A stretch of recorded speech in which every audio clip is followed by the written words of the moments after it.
to make this work. If someone doesn't, it's up to them to say, okay, we want this help and we're gonna do this. Or if not, we continue along with the pipeline, just as we have it designed and constructed. And it benefits honestly, it benefits the village residents.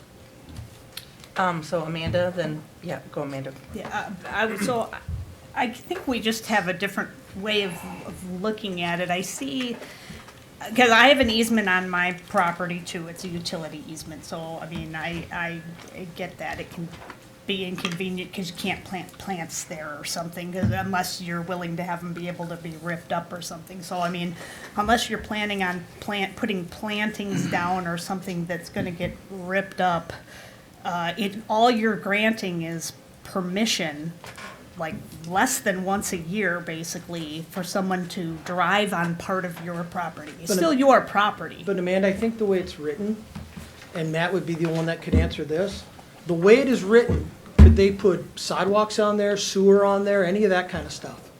The way it is written, the way it was given to us, would they be allowed to do that legally? Okay, but let's let Mac look at it. All you're granting us is a right to use the land for ingress and egress.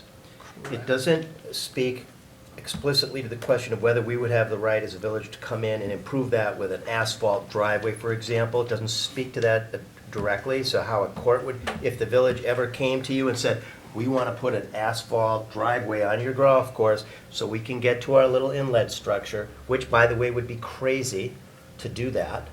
I mean, Not putting sidewalks there wouldn't be. I think it would be crazy to do it, Across the back of my personally. 8th tee? No. Well, I mean- It's been brought to my attention before that the village wants to put sidewalks along there, and they may want to use my property to do that. So it's. Different Why different would we- location. I'll tell you just what. saying. Why would we put I'm sidewalks on a happy to put a golf course? sentence in here that says the village does not have a right to put a sidewalk or impervious surface area within the. Would we put it access in there that the only access they have is to maintain that structure? That's the only, That's what it says. I think it already No, it says doesn't. that. To the drainage easement area. That's the only thing we have the right to use it for, is to get access to the drainage easement area. There's only one reason to go to that inlet structure. We're not just gonna go hang out there, it's to take care of it. So, I mean, I think your concerns are a little unrealistic about what we're trying to do here. If you want us to put a sentence in that says, we won't put a sidewalk or an asphalt path in there, I mean, I'm happy to do that. We would just want, if we were to go forward with this, we would want it to read that it's just for that purpose only. I think it already says that. That's how I interpreted it. I read the agreement, it's in the packet. I mean, I wouldn't have thought it was anything but that. Well, our attorney will look But- at that.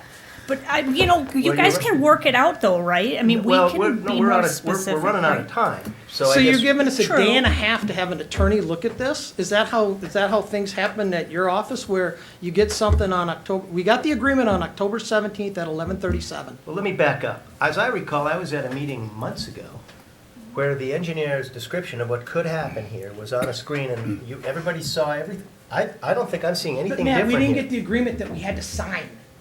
You can sit there and put all kinds of stuff, and then you This is throw a- different things in there. This is a boilerplate easement agreement. There's nothing unusual here. What you needed to know was the location. Shouldn't be any surprise to you that because of everything you saw before, that there's gonna be an easement located here that allows us to put an inlet structure in. That's all we're asking for. And an easement here that gives us the right to use for ingress and egress. So you're saying 2 days is reasonable time? I'm saying you had Once we- months. I'm once- saying you knew that for months. We didn't have the agreement until the You didn't need 17th. the agreement. We It's do. a boilerplate easement agreement. So, hang on. To you it is, not to us. Excuse me, sir, thank you. So, Jerry, did you have a comment? Oh, yes, I'm observing this and noticing that this discussion is not productive anymore. So I'd like to take the suggested motion and turn it into two motions. My first motion will be to construct the pipeline as per Public Works specifications to service the residents that live in, is that Concord? Concord Commons and, Yeah. or the, And you know what yeah. does that Yep. aptly? Basically, construct the accurately- pipeline as is with the exception of the inlet structure. Okay, that's my first motion, Okay. to construct that part of it, since there is obviously some disagreement here between the owners of the golf course and the village consultants, so to say. Absolutely. So that's my first motion, if I could have a second. No, I wasn't, I had a question. I'll second it for discussion. Yeah. Okay, go ahead, Amanda. I was just gonna say, I mean, if we go ahead with the main pipeline, and then we get an egress thing worked out later, how hard would it be to connect it up and make that happen as a second step or phase? Well, we currently have a contractor on hired, to be able to install that. They'll be done in probably a week and a half, with the pipeline. It's makes it more difficult. I mean, obviously, the very first thing that the contractor was gonna do is install the pipeline and work their way northward. So without this, I mean, like I said in my memo, I believe, or in our email, or the Mike email to Brooke on Friday was, having to come in later and hire another contractor to come in and install that box could be more money. So is the village willing to pay more money to have that done at a later date? Or would they ask for cost sharing from the golf course at that time to be able to do that? Because it's now been delayed and taking more time and more money. Yeah, Corey? It's my understanding that this whole project originated because there was a overland flow route that was blocked. Correct. And now a pipe is going in that's deeper, that is going to provide the potential for the golf course to tie into that pipeline. It's directly benefiting the golf course above and beyond just correcting the overland flow route that got blocked. If they don't like the easement, I think the solution is for us to stub out the pipeline, and then they can install an inlet box and whatever piping they want on their property to connect into our system, and then they wouldn't need to have an easement. They would have to pay to connect to it, and they would have to pay to maintain it, and there would be no easement required. That was the intent of my motion.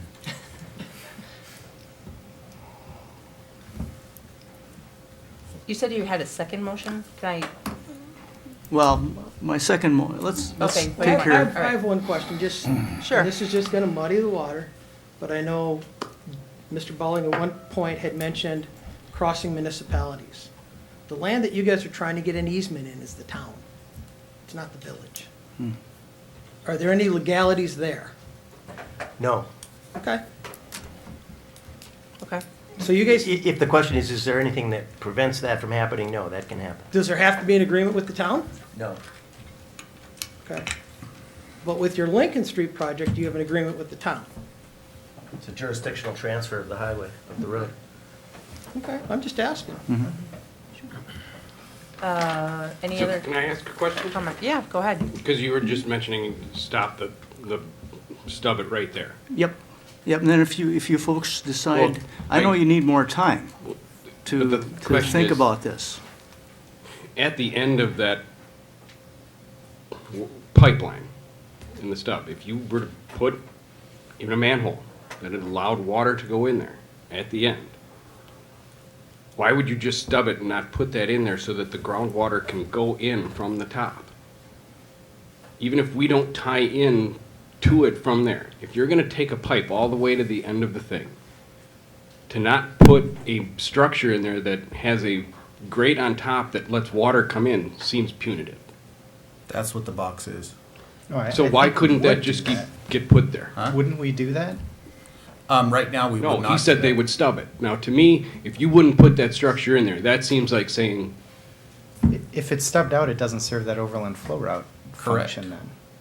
Well, Correct. I guess put I the structure. disagree. I think that we need to still maintain that overland flow route conveyance. Then that's what we've tried to do. But I mean, where do you put the box? I think we put it at the box on the south end of the drainage easement. which is what I brought up to start with. I said, why couldn't that be one of the options? Right? And Matt, you're saying that we don't have the legal No, right we to do that? could put a box there. Yeah, if we wanted to. It's a question of, and I'm not sure if I'm, what are we listening to? I think this is our OCA media. Hear me? There's a basketball game in the background. Okay. Pretty good. I'll let that get toned down. Time out. Can we mute the TV? I don't, well, yeah, but it's, I don't, it's, It's coming from over there. Yeah, it's definitely that coming TV. from. Oh, there we go. TV. That's really okay, weird. there we go. All right, Thanks. so Okay. I guess I have a question for Jeff. And I don't understand what the box is or isn't. So I'm hearing, so I understand there was a discussion of an inlet structure, also called a box. All box, yeah. Is there something different between that and what I was just hearing in terms of just having a grate on the top of the pipe No. that would allow water to flow into the pipe? No. Are they the same thing? They're the same thing. So what would be the difference in terms of functionality if the grate was put, you know, just on the golf course property versus just outside the golf Right course now, property? and we don't have permission from that landowner to put that box back there on the landowner that's in this corner. But to me, it's just a grate on top of the pipe that we're putting in anyway. It's a or is it 4 different? 4 foot by 6 foot wide box. Okay. So the concern is we're not just using that as a drainage easement now, we're using it to put in a piece of infrastructure that may go Correct. beyond the scope of what's allowed there, and that may be true. We don't, Correct. it's not clear that we have a right to do that. Is there a way of finding out if we can do that? Yeah, we can file a declaratory judgment action in circuit court, or we can go and ask them to agree to grant us a clear legal right to do that. Those are things that, you know, we're kind of running up against the clock here, at least on the project we've got designed and bid and ready to go right now. I agree, I mean, but again, I read the emails back and forth where he's been discussing this, so saying this is coming at the last minute is not. I've seen the emails between Jeff and Brooke and saying, hey, we're not sure about this. And Kim asked, can we use the easement to the north? Is there any reason? This has not been brought up today. There just wasn't a good answer. To me, if you need an easement, to ask the condo association if you can get an easement through a ditch is a lot different than asking a golf course to get an easement through a golf course which crosses a T. Okay. So it sounds like you're not going to agree to an easement, right? That's not me. So we need to move We'd forward. like to have our attorney look at it. But it, And we're trying to find other options. isn't your attorney right behind you? No, it's my wife. Oh, okay, I'm sorry. That's all right. So Jeff, you need us to move forward? Yeah, I mean, I want to see we need to see the project move forward. And I think, you know, what the hope was tonight, we did not expect Brooke to sign this tonight. I think that's why it says, we were looking for a commitment from, you, Brooke, just to grant the easement as presented. So, as the location as presented, if you're willing to say, in my mind. Without having somebody look at it, I'm not. Well, in my mind, if you're willing to say, I'm willing to grant the easement that we have shown here, now we did move this 15 feet to the north, which I thought was a better option, it was a good suggestion. If you're willing to say, you know, in concept, I'm going to agree to this access easement and then a 20 foot by 20 foot utility easement there, then, you understand? Well, okay, I'm listening to okay, you. you were looking back, that's why I just want to make sure you were listening. So, if you were willing to verbally agree to that to the village board, then I would be, our staff recommendation as we move ahead and we install the box and everything like that. If your direction was gonna be, no, we're not gonna give this easement, then I would say, okay, then we're back to square one, let's do the pipeline. I agree, it doesn't provide the overland flow route, but Yeah, Corey? I don't think we Regarding have, that, I don't think we have, you know, we have not presented to this landowner back here of putting this box back in their property because, quite honestly, the box is benefiting the golf course, and if I were that landowner, I'd be saying, no, I don't want that on my property. So could we just take that last run of pipe and angle it to the surface? So we have, you know, a flared end essentially at the surface. We maintain the overland flow route and we don't have a box, we don't have a structure. The thing that I don't like about that is then we lose the ability to connect into it with the golf course in the future. But I don't see what other choices we have at this point. Yeah. Yeah, I mean, I'm just wondering, you know, if you have an idea, like, could you have a lawyer look at it in the next 3 days or something? I mean, is it something we could work out in the next week? Because when does construction supposed to? All we can do is Tomorrow. try. All we can- Tomorrow? Yeah. Okay. All we can do is try. I mean, if we're willing to hash out details or, you know, have, yeah, like verbal agreement, like what Jeff was saying. I don't want to, without, like I said, without discussing with my wife.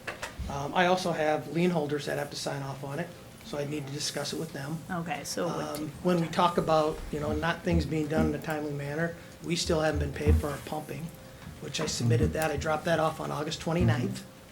We haven't been paid for any of the water that we've pumped this year. That's August 29th. Haven't heard anything. Yeah, there was a dispute, I think, you know, when I gave you I gave you a detail of how we figured that out, and you said, no, it's more than that. No, you'd have to show me that. I sent Okay. you, I gave you the 3 invoices prior for, I think it was May, June, and July, or. Yeah, we weren't sure, April. we weren't sure. So if the this sounds village- like probably a Yeah, different I was item gonna that's say, not on It's the a different, it's a agenda. different topic. But- We're rabbit trailing here. But it gets to Yeah. the point where, you know, you talk about things not being in a timely manner, and it happens both ways. I would disagree. I think we've acted in an extremely timely manner to be able to bring this project to design, bidding, construction and for it's an item that has not even in the budget. And we're actually borrowing money for it in 2019. So to imply that this has not been done in a timely manner is disingenuous. I don't know, Jeff, I brought it to your attention in 2016. So at that point, I'm saying it's not in a timely manner, because it's taken us 3 years to get to this point, and I've had those issues for 3 Yeah, years. and you can Whether read my did- reports whether on you- that. Whether you agree with it or disagree with Yeah. it, you know, it was always, oh, the water table's high, wait until the The thaw. water table is high. Absolutely. Mm-hmm. But it would have been nice if we would have taken maybe a better look at it in 2016 when we first brought it to somebody's attention, rather than us have basically 3 years of having my 8th fairway be flooded. The neighbors, I know Pete, who lives in that corner, he's brought it to your attention. He's brought pictures, and it's always, oh, it's high water table, wait till the ice thaws, all that kind of stuff. So based on this discussion, I don't think we're going to reach an agreement It doesn't with, sound like it, yeah. yeah. So we'll So I just, think we need to move forward, probably without an agreement. So Jerry, remind us what your motion is? Was to proceed with the pipeline installation Okay. to the edge of the golf course. And remind me, Jeff, what that will accomplish? it will accomplish nothing for the golf course. Okay. Nothing for the overland flow route, but it will accomplish the stubs and the tie-ins for the condos and the Okay. associations. Matt? I just have one question, because I'm not sure, when I'm hearing this reference to an overland flow route, will it do anything to further impede this flow of water from the golf course through that drainage easement? No. It will not. Will have no detrimental effect to that extent. No, So, not that I'm aware of. So it won't make it better, but it won't make it worse. Yeah, it does nothing, you know, right now, the problem, you know, appears to be right at the golf course area there. Mike, did you have something? No. Oh, okay. Yeah, Jerry? Jeff, how long would Brooke have, if he analyzes the situation and talks to his people and decides that he does want to be involved in this, how much time would it be before he could get involved? Depends on, I mean, the contractor would just have to work his way back up there, which, you know, I think in the next week and a half, there's time for that. But again, it's, you know, the right way to construct this is starting at the inlet box, setting that box, and then working downstream to the I agree, structures. but I I know. can understand that he And would that's why like more we- time. That's why all we were asking for is, you know, since there was so much disagreement on this easement, we were asking for just, okay, tonight at the meeting, if Brooke says, okay, you know, in concept, I'll agree to this location and this. Now, the wording of the easement, we can work out over the next couple of weeks, fine. You know, I feel confident that would be acceptable. I don't. Honestly, I have no idea what we're gonna find out, what kind of language we'd be asked to agree to Yeah. over the next week, so. Well, that's how I felt too when I got that agreement on the 17th. I never got that in August. And if you can show it to me that I got it in August, We're talking, not the agreement language, we're talking about the location of the easements. You've had those for a very long time. that I period. have, but I Yeah. did not have the agreement. Correct. So, I have a question though. Why is the easement not against the property line? It is against the property line. No, it's not. We just moved it. Well, Moved we moved it up north. Why is this one not up against the property line? Correct. Because the property line is a built-up fence line with a lot of vegetation and everything like that. We want to make sure we have enough room to There's be no able It to, shouldn't be. to drive what? That's a utility easement. It should not be that way. I'm just If telling you somebody how it did is. that, all it is weeds. I'm just looking So, at where it would be I best would to, think that to it drive a should be vehicle. against, So The again, property I really don't think I we're don't- gonna come to an I agree. agreement, so I think I we just agree. need to move forward. Yeah, Corey? Jeff, is it possible for us to have a manhole towards the end and route, a pipe to still have that overland flow route? To me, that was the whole, in my viewpoint, voting for this project was more than 75% to get that overland flow route, not to Right. get a drain tile connection. Right. Well, the top of the box is the overland flow route. That's what we, that's, What I'm saying is Yeah. to have a manhole, not at the end, but towards the end, and then route from that manhole up to the surface with pipe. yeah, there's grading right at that edge that the landowner has done. That, I don't know if they would be, open to changing that landscaping and, the grading and everything. I mean, again, it's like, at what point, do you stop right at the south property line there? That landowner, I don't know, there's nothing out there that shows that this has to be graded in a certain way. Landowner doesn't have to do that. Well, yeah. Yeah, Jenna, go ahead. Can we ask the landowner if they would be willing to do that? We can, I just, we're at, see, this is what happens when we try to push things, honestly. So what happens And- if we, and we should know better, I guess. I should know better. well, we were You're trying, fine. we were trying to help, so. Yeah. And this has happened to the village board before, this has happened before, when we try to help, and then at the 11th hour, the person that we're trying to help, doesn't agree with the language. It's just, it happens. Yeah. And we keep doing it because we keep trying to be responsive to citizens, so. Amanda, last thing. Yeah, then Les, let's I was just vote gonna and see say, is where it we're at. possible that you guys could grant the utility that square of access and we put in the box there, but then you guys be responsible for maintaining it, so you don't need that easement? Is that a thing? Can We don't want to install a public improvement and not have access to it. Okay, that's the reason we're doing this. Yep. Okay, that was it. Okay, so let's just vote on this motion and see where it goes. So Jerry made a motion to construct the pipeline to service the residents. I second it for discussion. All those in favor say aye. Aye. Opposed? Motion carries. You said you had a second motion, Jerry, or you're? Not anymore. I just Okay. was gonna make a motion for the golf course, but I'll let them come forward in the next week or so. If they wanna do something, they can contact Jeff. Okay. It sounds. Yeah, Corey? Could we get clarity on how that's, since the plans don't really convey what's gonna happen? Yeah, do how you want that's to tell us going what to this end? means, Jeff? Well, right now, that would not be an overland flow route. We would construct a pipeline at the grade of what it's been designed, because that's what we have from our engineers. And honestly, I truly hope that the golf course sees the positive impact of this can have on their golf course and long-term viability there, and grants easement, and then the box can be installed. That's my hope. I don't like something that's just an interim basis.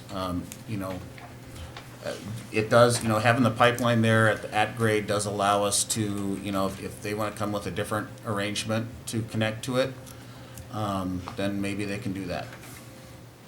I guess I would like to make a motion that we extend that last run of pipe to collect the surface water drainage and maintain the overland flow route. Does that add? I guess if Well, we can't I obtain don't- an easement for installing the box. Is I don't that- think there's an inlet structure, though, that's near there, Corey, and that's what I'm wondering. I mean, I think the first inlet structure, I believe, is either here or, or up here. All I'm saying is from the manhole that is upstream or downstream of the inlet box, Yeah, that you angle the pipe from But where then it's we'd have at. to come in and reconstruct it if they ever wanted to put the We box would, in. but I would rather have an overland flow route than not. Can you explain what this means better so I can understand it at least? So there's a series of manholes that the pipe goes from manhole to manhole. And at the end of it, in the design, it At goes the to end a- of the pipe? At the end of the pipe in the golf course, currently the design goes to a box, which Right. allows pipes to tie into that box, and it also has a grate on the surface, which allows the water to go into it. Is that the only place water comes in, is on top? Or it can go in the pipes. Or there could be pipes coming from in? there. Okay. With that inlet box. Without the inlet box, we have the last manhole and a stretch of pipe that goes out to nowhere. Jeff was suggesting we just cap that and then there's no overland flow route. What I'm saying is route that pipe to the surface so it can pick up surface water. But the difference is that Jeff's idea is that then if they decide to hook in, we don't have to redo the pipe. Your idea would have to redo part of the pipe. If they wanted to hook in. My motion is to only do that if we can't get an easement and install the inlet box. Okay. I'd second But they're that. installing that pipe literally tomorrow. That's the issue. Honestly, I mean, I don't know why, I really don't know why you wouldn't want the box there. I really, and I've been thinking a lot about this. So Jeff, I think let's I know, not but I revisit just- it. It's I fine. just, It's yeah. fine. I mean, they've made their position. It's, Yeah. we're not gonna rehash that. So the motion would be to say that when the pipe goes in, at the end, the southerly end of the pipe would be, the design would be modified so that it angles up to the surface and there's like an inlet, but it's not like a box, it's just It's just the pipe. the pipe projecting. comes up, it daylights there so water can come in. And then if, 6 months from now, or what have you, the golf course decides, now we'd like to put a box in that's our box on our property, we'd like to connect to it, that could still be done, but there'd have to be a modification to the end of the pipe to allow for that to happen. That would probably have to be a whole separate discussion then, and We another would have to another then go back- bidding. We would have to go back in, Right. rebid it. Right. Go back into that last, I mean, we're talking about the last 100 some odd feet? And that's where I was saying if we could add another manhole. I guess just clarification, you're starting the construction of that storm sewer from the upstream and working downstream? Mm-hmm, Okay, yeah. that's. That's just the way it's situated with the access from the roadway. Yeah, I guess I can see with the access, Yeah. which is really, Mhm. kind of tells why we need the access for the box, because, it's tough to get through there, plus it's a utility easement, so. Yep. I guess knowing that it's constructing the opposite way, I really would put it back, to the golf course. I mean, our hands are tied, either, there's gonna be an easement and we have this inlet box, or, if we do the pipe option, then it becomes exceedingly difficult to have that surface overflow, which is ultimately what you were Well, after. Corey, if we build it at grade right now, and it's just basically a capped pipe, okay? If next spring, the golf course says, okay, we wanna connect a different arrangement to it, then they make that decision and then they can connect to it, kinda like the other people are connecting to it. We have a pipe down there, it's at the property line, we run it right up to the property line, and then, they can make a decision, whatever they wanna do with it right there. I And guess, it's at grade, it's already at grade, and we're not having to go back and convince these people, let's say 344 Concord, 340 Concord, and all those other ones, that we have to now come back, dig up their pipe, and lay it back at a lower grade to the original grade of the design. yeah. That's what I would recommend. I guess I'll withdraw my motion. I think if in the future, if we need to, it's probably easier to get approval from the condo association to put an inlet box at the end there, even though they might not like it with their Yeah. landscaping. And that's that's not actually the association, that's a private, the association ends right here, and this is private landowner right here, yeah. All right, so, complicated. so the motion that we passed constructs the pipeline to service the residents, right? That's what Yep. we're doing. Exactly. Yep. Okay. Yep. So golf course folks, if you would like to move forward, I guess you come back in the spring, and then we talk and see if we want to spend more money. Or green light the easement tomorrow morning, or very soon. Yeah. In writing. Okay. Yeah. Okay. All right, thank you, gentlemen. Thank you. So the next agenda item is we have a discussion with Julie Kading regarding the Janesville Street and the South Perry Parkway intersection. Julie, are you here? All right, yeah, come on up. And Jeannie, Yes. I did the agenda, because she asked to be on the agenda, but I know other people want to talk. Oh, yeah, I'm sure that, I know. yeah, we'll let as many people talk as want. Yeah, so Julie, if you just want to maybe give us your address. Sure. I'm Julie Kading. It's my husband, Mark. He's the crossing guard at South Perry Parkway and Janesville Street. Okay. And we live in the new apartment building downtown, Jefferson All right, Crossing. So welcome, thank you. downsized Uh-huh. last year, so. So we are here tonight to stress the importance of the crossing area at South Perry Parkway and Janesville Street, along with Rome Corners and the other areas of concern for crossing for the safety of the kids and the community. I felt it was our responsibility as well to be here to voice our opinion on that area. Okay. I understand that down at Park Street, there's a project going on that's gonna be $800,000. And that won't be completed yet, or that's going to be completed first. And that possibly in 2 years, there would be action taken to help in the South Perry Parkway and Janesville area. I don't feel that's acceptable because of the concern. Couple weeks ago, there was a major issue with my husband at one of the crossing, or at that crossing area with the child that was just about hit. And the concern, as you saw on the TV, the news came. I could go on and on about all the stories that Mark has told me nightly about himself almost being hit and the kids or the community. That strikes my heart a lot, of course. I don't ever want to get a call saying that he's been hurt or killed, or a child. And I believe that the community backs me up on that as well. I don't feel that you can wait to help get something done in that area. I think it needs to be done now. I know that there's been 2 blinking lights put there and installed at Perry a couple years ago or whatever it was. There's 4 corners there. The 2 lights that are there both have a blinker button on them. But if Mark is on the other side and there's other kids that need to be crossed at the same time, it's difficult for him to get back to one side to push that button so that everybody is safe. Some kids will take off before he can even get to the other side.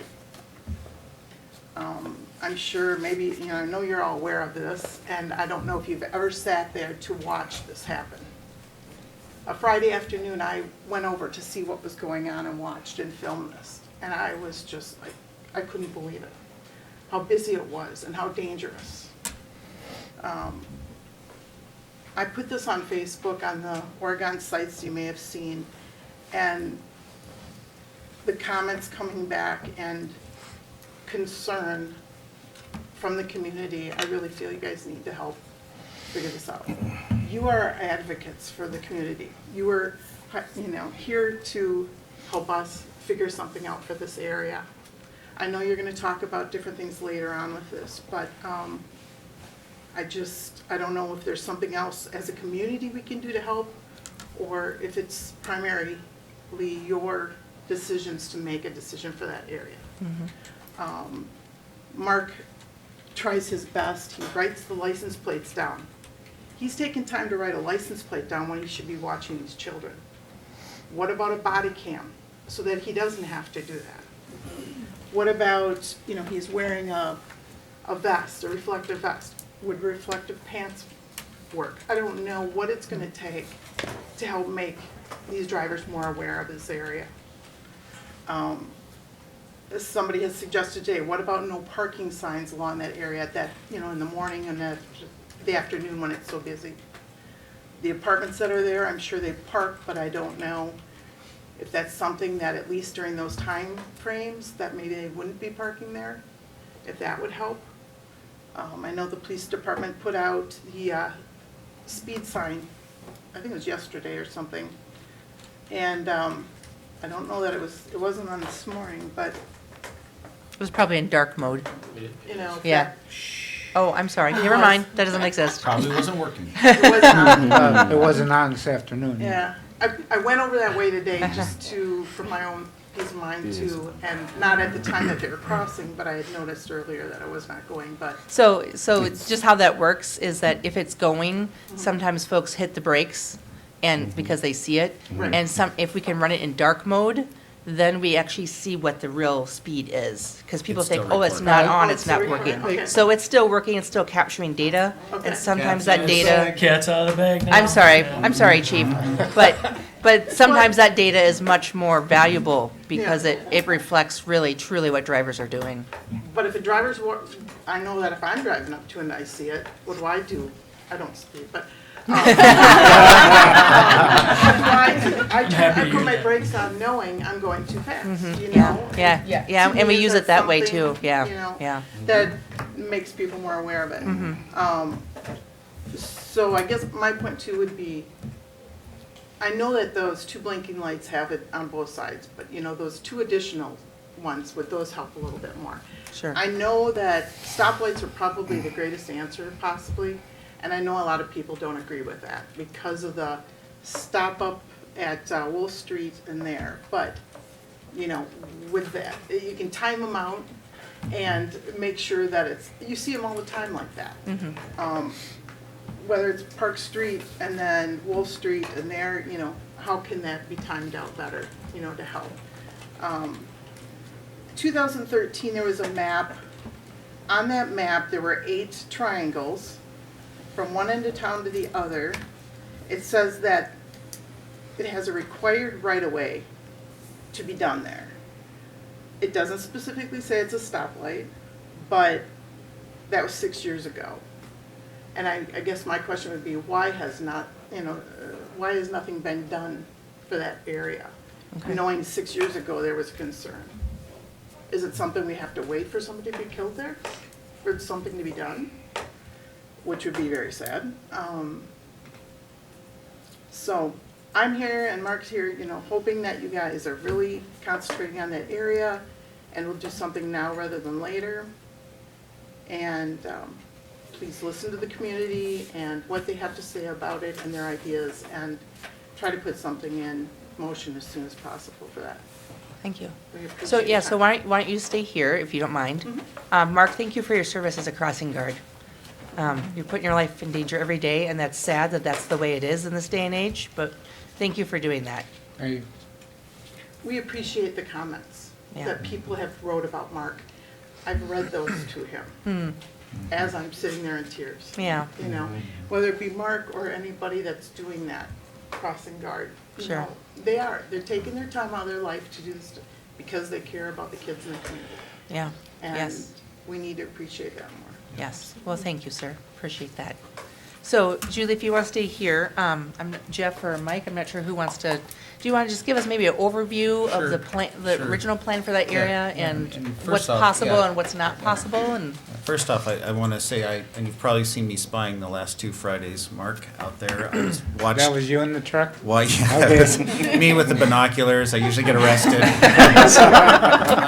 But no, For other no, I reasons. watched actually from 2 locations in the last 2 Fridays, and you know, I see what you both are seeing, and I applaud you and your dedication and your caring for the kids, and I mean, that's all we would ever ask, but I witnessed things too, and so, you know, when we did the Perry Parkway connection, you know, we understood that traffic that would normally be going on, say, Oak Street, which it's always was kind of a bottleneck getting back to the high school, we knew that traffic would push 2 locations, and that would be South Perry Parkway and Park Street.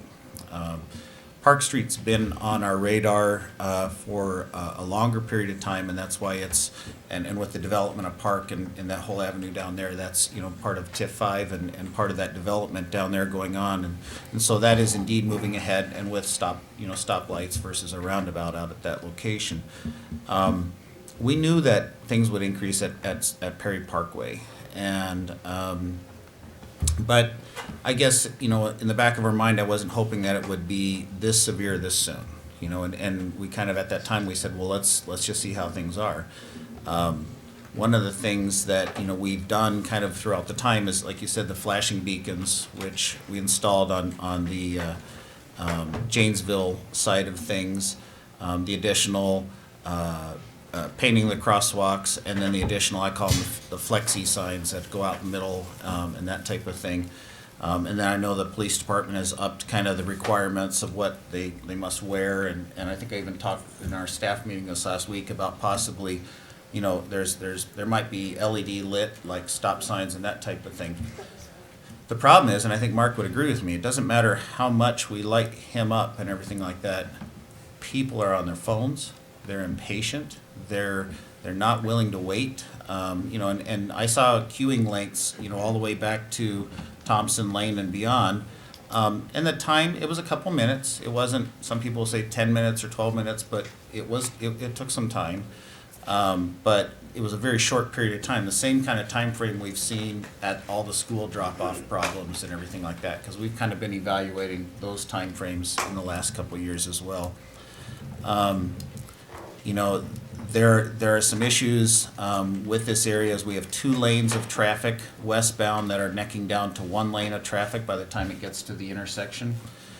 We have kind of de facto right turn lane that is creating 3 lanes of traffic across here that is not striped that. And anyone who's ever gone this way, it just makes you mad when it's your turn and then someone snakes up, or, you know, right on you and then blocks you from going out or something like that. And then just quite honestly, it's just a very, you know, Janesville Street is a very busy roadway. Janesville Street, and I'm not hanging the county out to dry here, Pam's here tonight, Pam with Dane County, she's the Deputy Highway Commissioner, is here tonight, and we've been talking about this over here. This is still a Dane County highway from Wolf Street all the way up to Spring Street, or actually into the downtown area. And so, you know, we've been kind of in the last couple of weeks saying, okay, what are our options here? Because right now, we don't have anything in the capital improvement plan for this. But, you know, I'm with you as far as like, there's a perceived and likely real problem out there. You know, I don't want to diminish that at all. But what we have to do is step back and say, okay, let's look at the engineering behind it. And let's look at the counts, the traffic counts and the incident reports and that type of thing. And so my recommendation, you know, after looking at this, I've read the Facebook posts, and I think it's been very generally decent, constructive, you know, concern or constructive criticism and concern for the children out there. The only thing I would correct is the comprehensive plan map that you have that shows the 7 or 8 intersections. In the comprehensive plan, that just identifies possible future light locations, and when it says required right-of-way, it just means that probably additional right-of-way or easements could be needed for those areas, and you know, that's really what it's talking about. So it doesn't really say that it's required today. It just says that it's, you know, if and when that intersection is improved, likely there will be additional right-of-way that has to be acquired. So additional land. Additional land, Okay. yes, additional Thank you. land or right-of-way that would have to be required. So, you know, what I've done is I did, in the past week, I've talked to one of our engineers that does our traffic analysis work for us. And kind of the first step, with it being a Dane County highway, the first step we would do is want to fund a what we call a warrant analysis.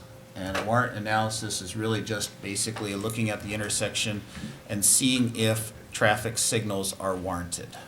Okay, and it looks at demands, it looks at crash data. Pam, does it look at speed? I don't think it looks at speed, it looks at either urban or rural, and this of course would be urban. Right. And out of that, it basically comes out of that, the way it's been explained to me by our traffic engineers is it comes out and it says it looks to see how many of the different criteria it passes or warrants for signals, okay? And then we would take that data to Pam and Dane County and just kind of say, this intersection is or isn't warranted for signals, okay? If it's not warranted for signals, if it's not, as certified by an engineer, warranted for signals, then Dane County says, you could put signals there, but it's gonna be all on your nickel, okay? If it is warranted and it is a Dane County highway, then the county would likely do a cost share with us, and in past projects, that cost share has been about 50%. Correct? Correct. Okay, I just want to make sure I'm not looking for eyes that are like, no, that's not the case. So that's kind of what I think is our next step. I do think, what I've seen our police force do, is putting out some videos. I think we're gonna try to watch that here if that'll work and everything. And then, quite honestly, I think I wrote in one of my emails to the Observer was just, people need to just be patient. I mean, we're in a society that's just running around and racing everywhere, and we're impatient, we're rude, we respond we immediately go from 0 to hot and no time flat, and it's frustrating. And, at what expense, to a child's life, to Mark's life, being injured or hit or anything like that, and I just never want to see that happen. So, it could be done. We have most of our roads are 25 miles an hour, and that's a safe speed in the village. And I've driven this village for 15 plus years, and you get just about anywhere you get to just about the same time by going 25 as you do trying to push it and race from stop sign to stop sign. So that's my Okay. thought on it. Okay. Yes, Randy? So Jeff, I know you said there've been a lot of suggestions, but I heard more beacons. Is there any short-term things that we are not currently doing that maybe we could do? A beacon, yeah, I think what you're talking about, I'm gonna zoom in on the intersection here a little bit. Mark, just so maybe you can help me. So right now we call them the flashing beacons, and they're keyed right here, and they're primarily for this crossing across here. Mark, you're suggesting that, and I'm forgetting your name. Julie. Julie, thank you. Julie suggested, that maybe, is this the direction that you're thinking as well? Yes, Or this? South Perry Parkway. right there. Or right here? There? No, well, if you Or put here. them there, at least he'd have one on each corner. Typically, So Jeff, they're. can I say that for a second? Yeah, So when we were absolutely. talking to Jenny sitting in the back, Jenny, could you come up please for a second, come to the mic, because I think she's got some input on this. I think when Jenny was looking at this, Jeff, she was saying what she observed, or the PD's observing, is the crossing this way, because people will get to that corner there and making a right turn. Crossing this way. Yeah. So the question is, we're Yeah, gonna. where right. American Family Yes. office is. Yeah, Thanks, Jenny. I get most of my traffic coming down from there coming down from here to from that school. corner. And there's 2 lanes there, and Yeah. they're all turning right, Yep, and they don't look. I know. I mean, they don't look at all. I think So- that was the PD. Plus, their front end of their car is basically out in Yep. the drive, the Crosswalk lane, there, yeah. Janesville. So welcome Lieutenant Pagankoff. Yes, please. So I analyzed a lot of the traffic accident data as well to see if it matched up with what Mark was seeing at his intersection. And Mark, correct me if I'm wrong, what you're seeing, but a lot of what we saw with accidents is mainly South Perry, you have vehicles stopped at that stop sign. And if you've ever driven there, even if it's not during rush hour, they line up side by side. And one wants to take the right and the other either wants to take a left or go straight. When Mark's working, one of the issues is they inch, and they keep inching till they're on that crosswalk. That causes a major safety concern because that's where all of the kids typically start when they cross from that side of the street, is they'll start by American Family.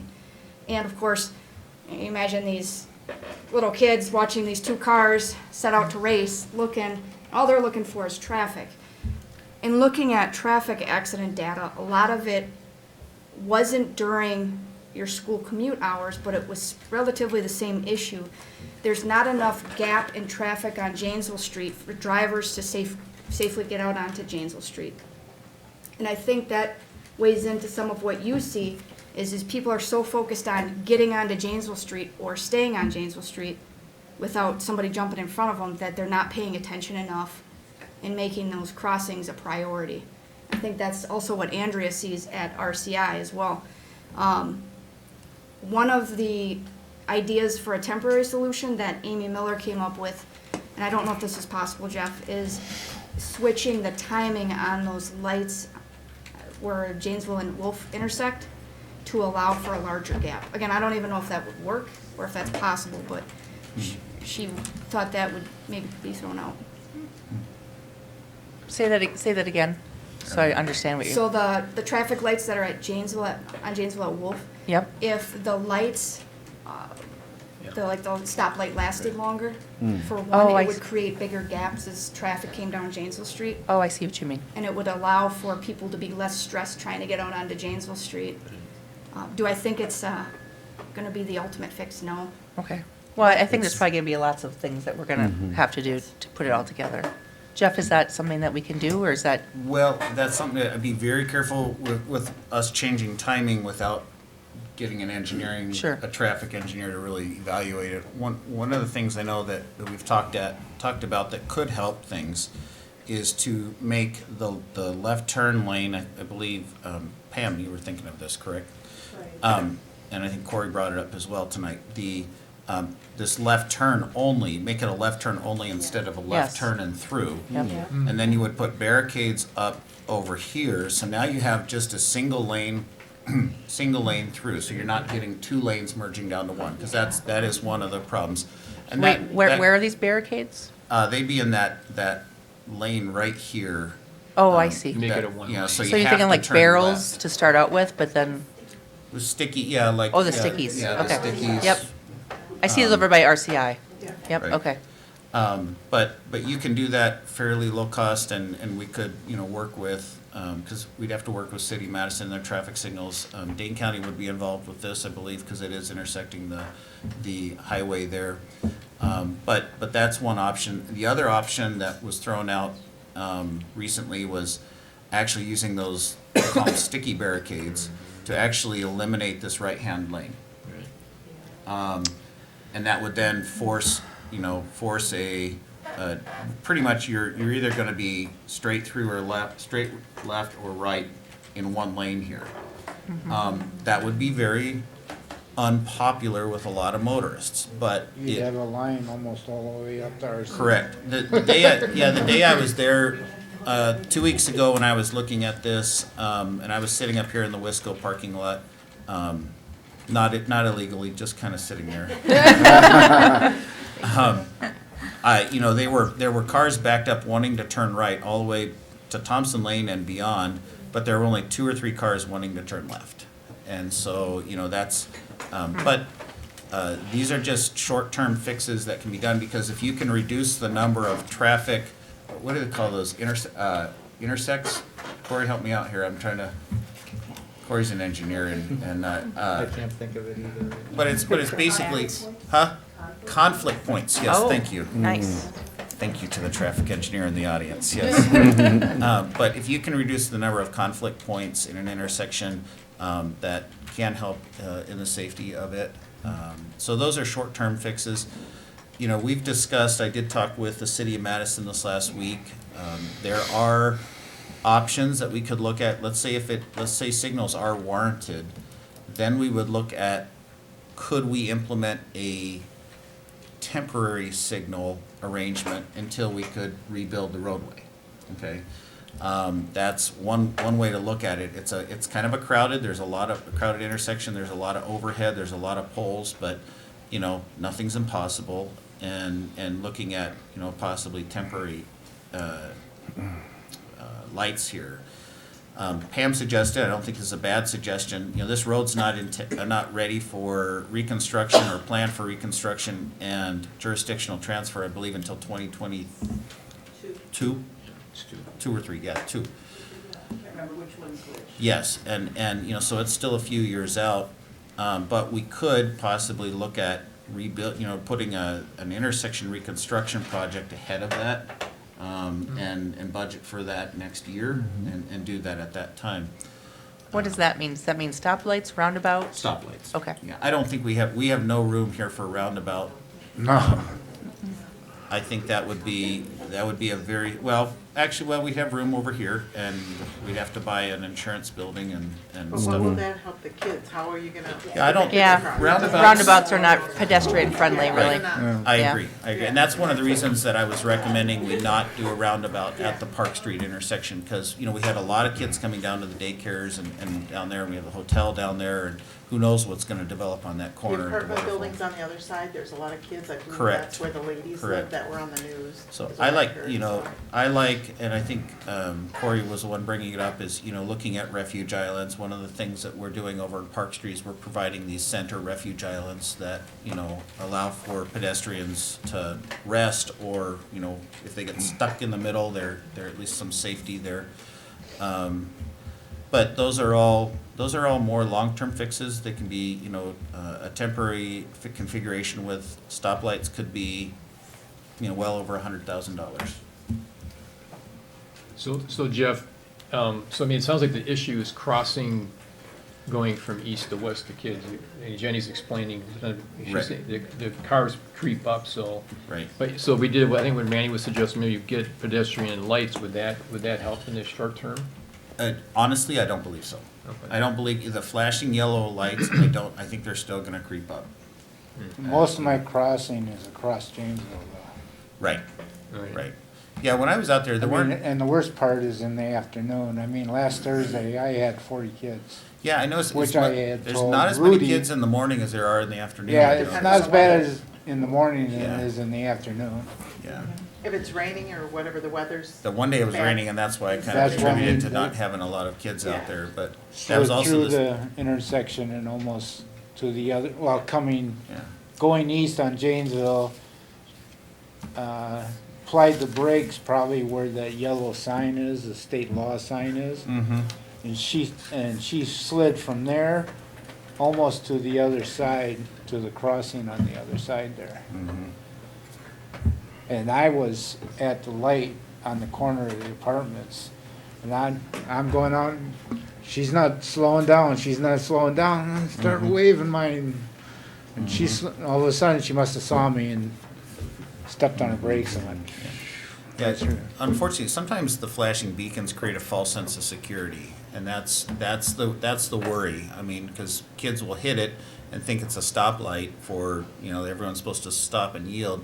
We have a nice little video we'll show here in a little bit, but, you know, the young man is kind of, you know, he's kind of cute, but he's, you know, he's talking about stopping, waiting, waving, you know, making sure they make eye contact with you and everything.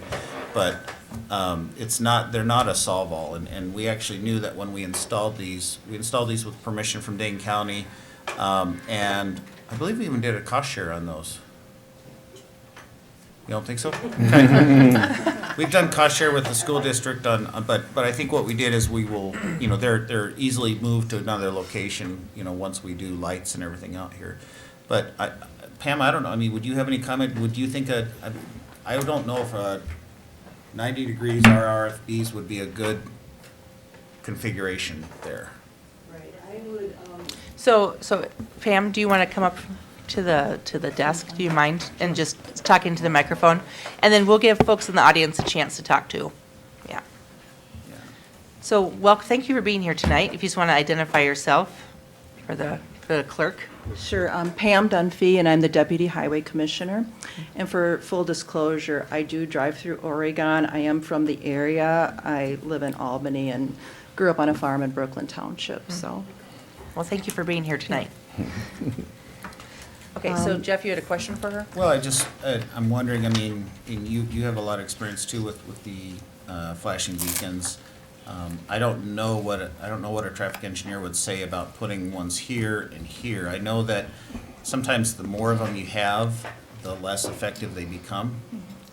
But, you know, I don't know. I agree. I don't think you'd want to put them at both crossing. I think that'd be confusing for the motorists. I've never seen the application. I guess it's a possibility. I do want to just talk a little bit, if you were going to go temporary signals and it meets warrants, I just want to say that I would think reconstructing the intersection would be more cost-effective than doing an interim, you know, traffic signal installation. That'd just be ripped out again in a couple of years. There's also other benefits of doing the intersection first would be that this part would be done, so when we have the rest of the road tore up, this would be operating Oh, that's true.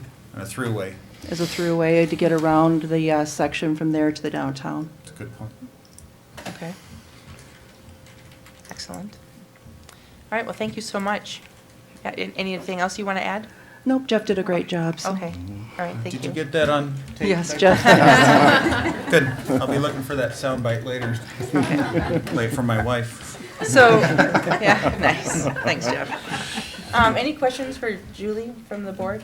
Okay, so here's, I know we have other folks that want to talk. So here are some of the things that I wrote down that I would be in favor of doing. So why I'm going to read this is that residents, if you have more ideas, bring them forward. But if these are already on your list, know that they're on the table and we're probably supportive. So sounds like we probably need to do a warrant analysis to see if the stoplights are needed. We need to suit up the crossing guard there with some LED lights and pants, so I think we need to get that into the budget. We're working on it. Yep. We probably need to restripe the intersection of Wolf and Janesville, so there's a left turn only and then straight only and do the I think we should barricades. evaluate that. Evaluate, Yeah. that's Mhm. the word? Yeah. Okay, because I suppose we just can't do that, right? I would not recommend, yeah. Okay, so we You may evaluate create a that. problem somewhere else. yeah. Sure, okay. And then, I think this is Corey or Randy's, like the barricades at the intersection of South Perry and Janesville to eliminate the 2 lanes queuing. Can we do that, or do we have to evaluate that too? We would evaluate that too. I'm just very careful. That's when- okay. Yeah. That's how things work. Okay. Yeah. So those are the ideas that we have forward. Julie, do you have anything more that you wanted to add? What, I do appreciate that the police department did that film, I watched that. It was interesting because Mark actually asked a child one day, do you know what those lights are for? And they said no. So somehow, After I started there in December 10th, I asked every child that walked across there, they didn't know what it was for. just I told that to interesting. Rudy last week, and she said, well, something about getting more information out.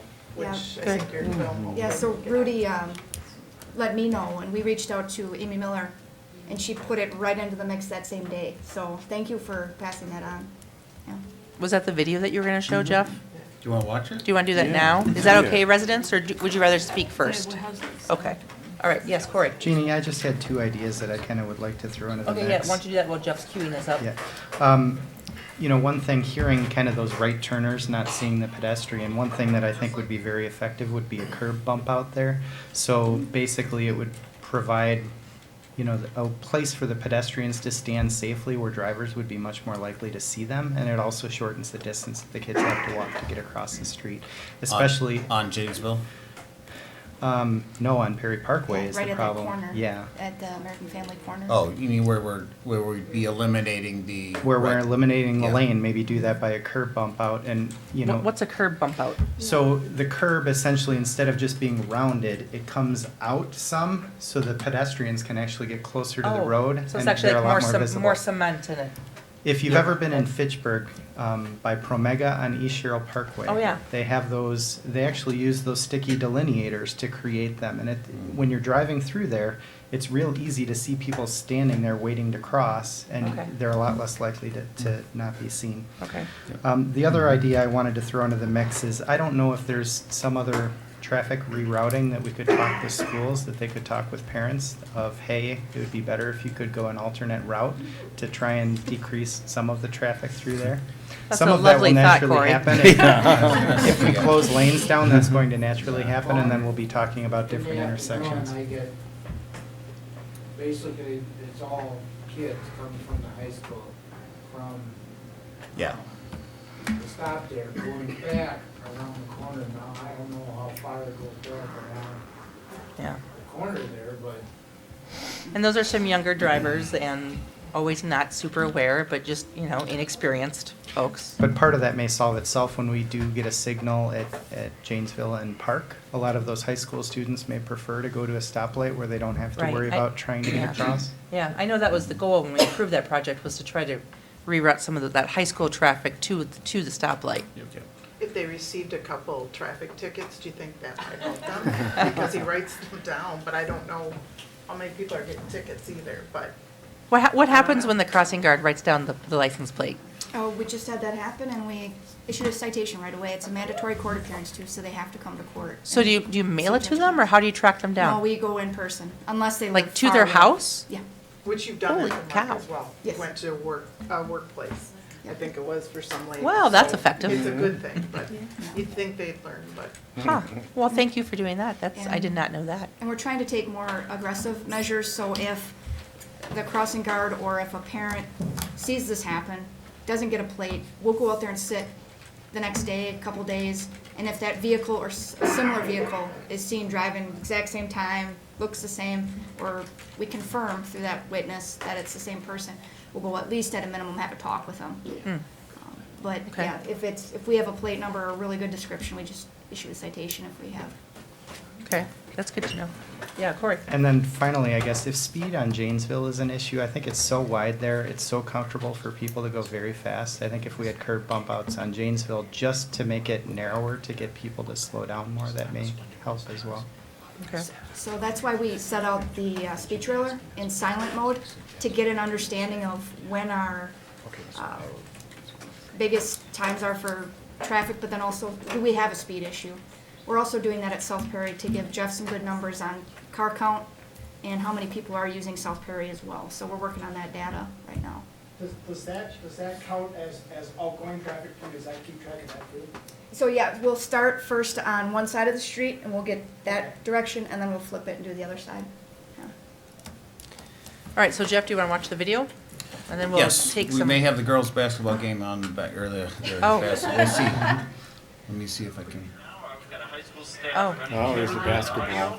Boy, they're doing just a great job over here. Huh, that's interesting. Can, Dan, can we isolate that out? Really helpful, folks. There's a lot of equipment. I wonder if they can hear us. I think they can. Folks, tonight is the 138 challenge. Oregon. Now, let's see what happens when I hit play here. Okay. On either side of Highway 138. And so Oregon No, has it's not challenge both. to see which No. program could donate I'll tell you what. 138 pounds Okay, of food well, for donation We'll to. have We'll it figure out. it out, maybe we can show it at a different It is- time. Yeah, it is available on the, sorry. You want to turn that Pictures of down? it earlier today, and I Sorry. expect that if you Only go got on. 5 things to Did do. anybody get the score? No, I'm just kidding. So Jeff, tell the public watching where this video is so that they can watch It'll be on it. the village website. Okay.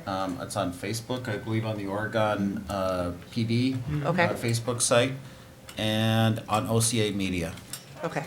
And Cool. it was produced by OCA Media, correct? Yes. Thank you, OCA Candy Media. emailed out to anyone that notified on Yeah. Friday. Good, And we'll try to play it at a future meeting once we Okay. figure out sure. what's going on in the background. Technology. Okay, anything else, Julie? No, Okay, thank you so much for being here tonight. Thank you. Okay, and thank you, Pam. And then others who would like to come forward, we just ask that you just give us your name and your address, and then your concerns or ideas. That would be great. Thank you so much for coming tonight.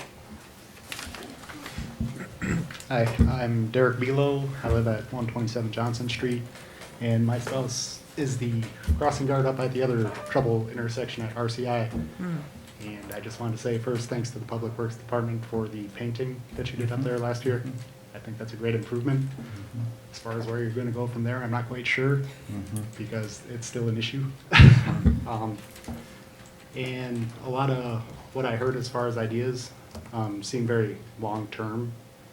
And I don't know, Mark, but I'd hate to see him get killed in the meantime. And I don't know if it would be an option to maybe just put 2 crossing guards at that trouble intersection until that point. Just throwing it out there. Okay. But was it? Do we have anyone like in the crossing guard queue that's available to do that, or? So we have a few substitutes right now. We have one for sure that's going to be out for an extended period of time. I know Rudy usually can find someone, but I would say Okay. probably 30 to 40% of the 30% of the time it has to be a police officer. Okay. Which we don't mind when we're available if we have the added staff, but Okay. Well, let's put that down.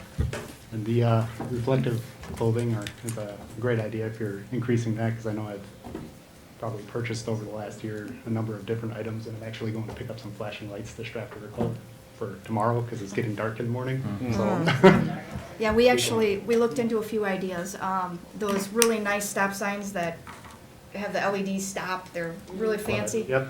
They're $235 a piece I'm sure they are. at the cheapest end. So we actually are looking right now at some, they have beacons that you can fasten to the stop sign. They're just very specific according to, it's a long acronym, but the crossing guard manual, they're very specific on where you put those beacons. So we're working with Amy Miller. She's got grant funding to purchase things like that, so it's coming. And actually Andrea's and Mark's would be two of the first ones we'd get those rolling. Awesome, thanks. Yeah. Lieutenant, do you want to explain who Amy Miller is, just for Sorry. folks? Yeah. So yeah, she's kind of got her fingers in a lot of different things, but Oregon Wellness or Oregon Cares are usually where I work with her on. And she works for the school district, right? Exactly. Yeah, Yes. And okay. also, thank you. Yep. You know, enforcement's one side of this, but education, we need the community to make this a priority. Crossings a priority, and that's very difficult. So we're trying to do this through multiple avenues. And education's a really big one. What's in the works right now, I got an email from Amy earlier, is we've had an officer watching Andrea's crossing and trying to figure out some of the issues that are going on. One of them is bicyclists aren't slowing down, they just ride through the crossing and try to hope that Andrea gets out there fast enough. So, yeah, so that and we're gonna do probably another video to educate that age group on what challenges she's seeing at that intersection. Hers is a very difficult intersection. That's a small space and a lot of vehicles coming in at once. So we're gonna continue to monitor it and get feedback from her. But the education piece through Amy Miller is huge. It's really gonna help us. Just one other thought too is all the schools doing orientation night. Might not hurt to have a crossing guard there, say, hey, this is what I do, and this is what the car should do, pay attention to me. Yeah, yeah. Thank you very much. Thank you. Great idea, thank you. Yeah. Oh, so the kids ignore you too as the crossing guard? They just, Well, you know, they're middle schoolers. well, yeah. They know everything. Yeah. Had one walk right by me and walk out right in front of the cars. Yikes. They were stopped because I just crossed from them. But Well, welcome. Thank you for coming. Yeah, thanks. I'm Andrea Bilo, and I'm on 127 Johnson Street, and I'm the RCI crossing guard. And I actually wanted to say I'm really grateful for the improvements that were done over the summer because it's significantly different.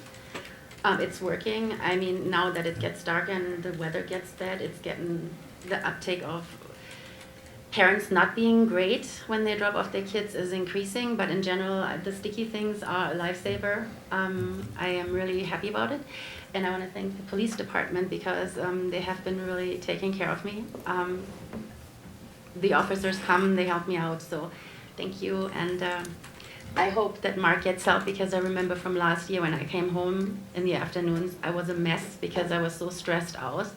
It's like you're like a traffic air controller out there. So Yeah. like you are always watching and it's very stressful. And I have a four-way stop, at least I have four-way stop, he does Yeah. not, and it's really dangerous. So I hope he gets help really quickly. Yes, thank you. Thank you. Thank you. Welcome. Hello, I'm Dr. Laura Day. I live at 151 Robinson Road, so I am 3 blocks away from this intersection. I do want to point out that this intersection has been a problem a lot longer than just when the North Perry connected to South Perry. And there's also some misinformation going around that this is only twice a day during the week problem, and it certainly is not. I do appreciate that Janesville is currently under county control, and then I heard 2022 is when that may be changing. But I do think there are some things we can do right now, and just some simple things. But I do want to point out that my young daughters, who are actually in the back of the room that you probably didn't know, they're actually being really good. And myself, we use this intersection often to walk or bike to many places in town. It's an easy way to get to the Oregon Youth Center. We go to the soccer fields, we go to the library, we go to the pool, we go to the dog park. So we'll do this several times throughout the day, certainly the summer, especially in the warmer weather. My oldest daughter is in 5th grade, so she's getting to the independent stage where she wants to do this with her friends without me. She actually watched the video and she knows how to cross the street, and she does know what those lights are for. one thing that I've definitely noticed, and I've lived here since 2012, there's a lot of confusion on whether Janesville Road between Wolf and South Prairie are 2 lanes or 1. Now, obviously, you mention it, and today for the first time I know the answer. So first of all, I think there needs to be signage. It needs to say that we're merging in from, simple merge sign, but making that Wolf turn one just left will help that too. That's the same thing on South Perry as we come up to Janesville. Nobody knows where the lanes are. Nobody knows if it's a left turn only lane, if there's a right turn only lane. I have sat to turn left there with a car next to me that I assumed was turning right. Actually, we were both going straight that day because we both went straight at the same time. So signage, putting the painting on the road like they did at, by RCI would make a huge difference. Now, again, some people don't care. Some people are on their phones or whatever. But there is also just, people are confused. They don't know. And if we can put up signage and paint, that would start with help. The other thing that happens is when somebody is on Janesville and wanting to turn onto South Perry on that left turn, there are all the people going around the right, which I do understand is legal by Wisconsin statute chapter 346.08 that allows passing on the right when a car is about to make a left turn. You laughing at me? Don't laugh at me. I am a former public works engineer, by the way. So the other thing is that I have seen this happen several times where you have a car stopped and whether it's for pedestrians going because where the lights are is on the farther end, but I have seen cars blast around on the right and almost hit people in that crosswalk. And that's because they think that the person stopped there is turning left, or the person is turning left and those kids took that opportunity to know that car stopped so they could go. So that's a big problem too, and I understand what Pam had said about that it doesn't make sense to have the 2 beacons, but I do think if you had the beacons on the other side too, it'd make more sense for cars. I wish there was a way to have the lights go across both ways, so people coming south and people coming north would also see them. So about going around the right, my one question is, I know it's a law that you can go around the right, but can a county or a village make this illegal because it's causing unsafe conditions?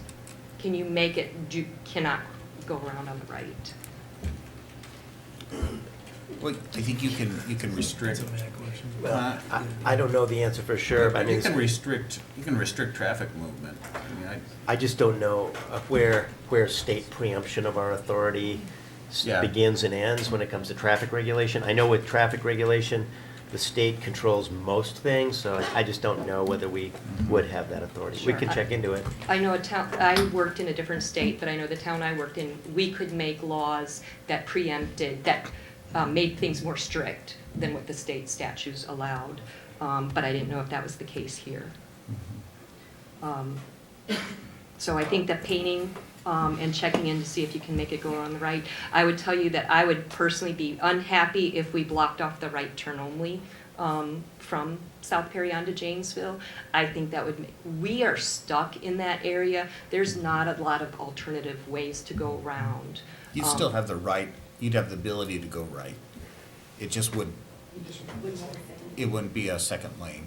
Sure, but you would be in a longer lane of traffic. Now, I know there are times where I see the left turns more backed up, and I will actually turn right on South Perry to go down to Park, turn left on Park to go to the high school or wherever I want to go. I find that an easier intersection to navigate. But that's what I wanted to say, so thank you. Yes, thank you very much. Who is next? Others? Yeah, come on up. Oh, okay, you guys figure it out.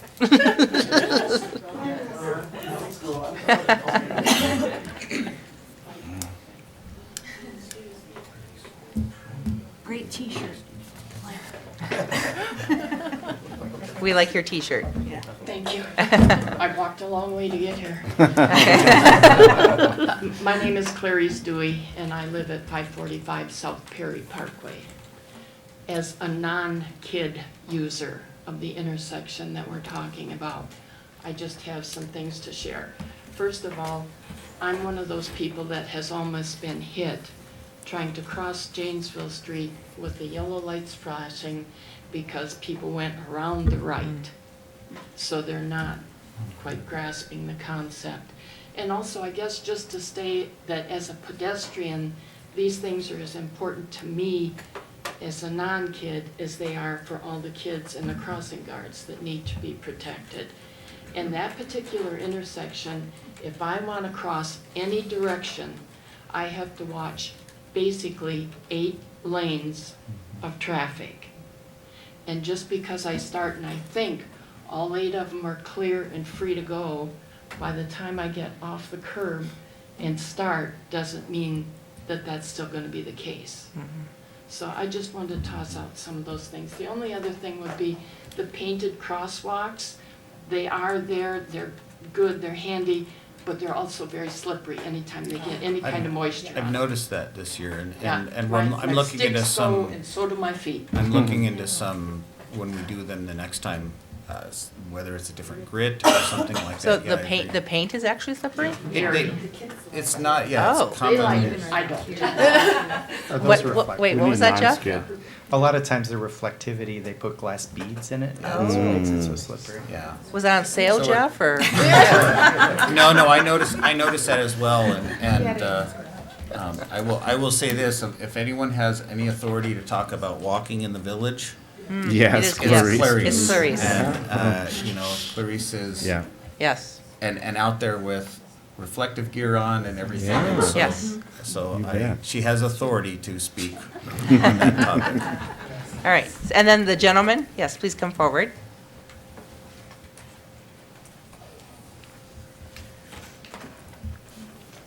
Welcome. Thank you. As I mentioned, I'm from the old school. Where I wa- grew up, do you we just wanna had te- an awful lot. Do you just want to tell us your name and your Yes. address? I'm sorry. Walt Tim and 121 Village View Court up Thank by the you. water tower. Thank you. When I grew up, we had an awful lot of problems like this, but we had an awful lot of police presence at these types of intersections. And we also had policemen who were directing traffic. And I don't know if that would be something, maybe you've all considered that before, maybe you haven't. I don't know if it would cause a problem or not. I enjoy the idea of having that street end out coming out, but as the doctor said, then that's really going to cause problems for those people who do want to go right. And I think that's a major problem that we've got down there. So we've got the one lane to go left, we've got the one lane to go right, and the righters are going out as far as they can.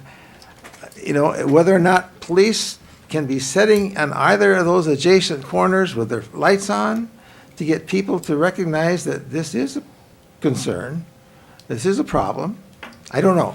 And I don't know if directing traffic would be, if that would slow it up or speed it up. I don't know, one way or the other.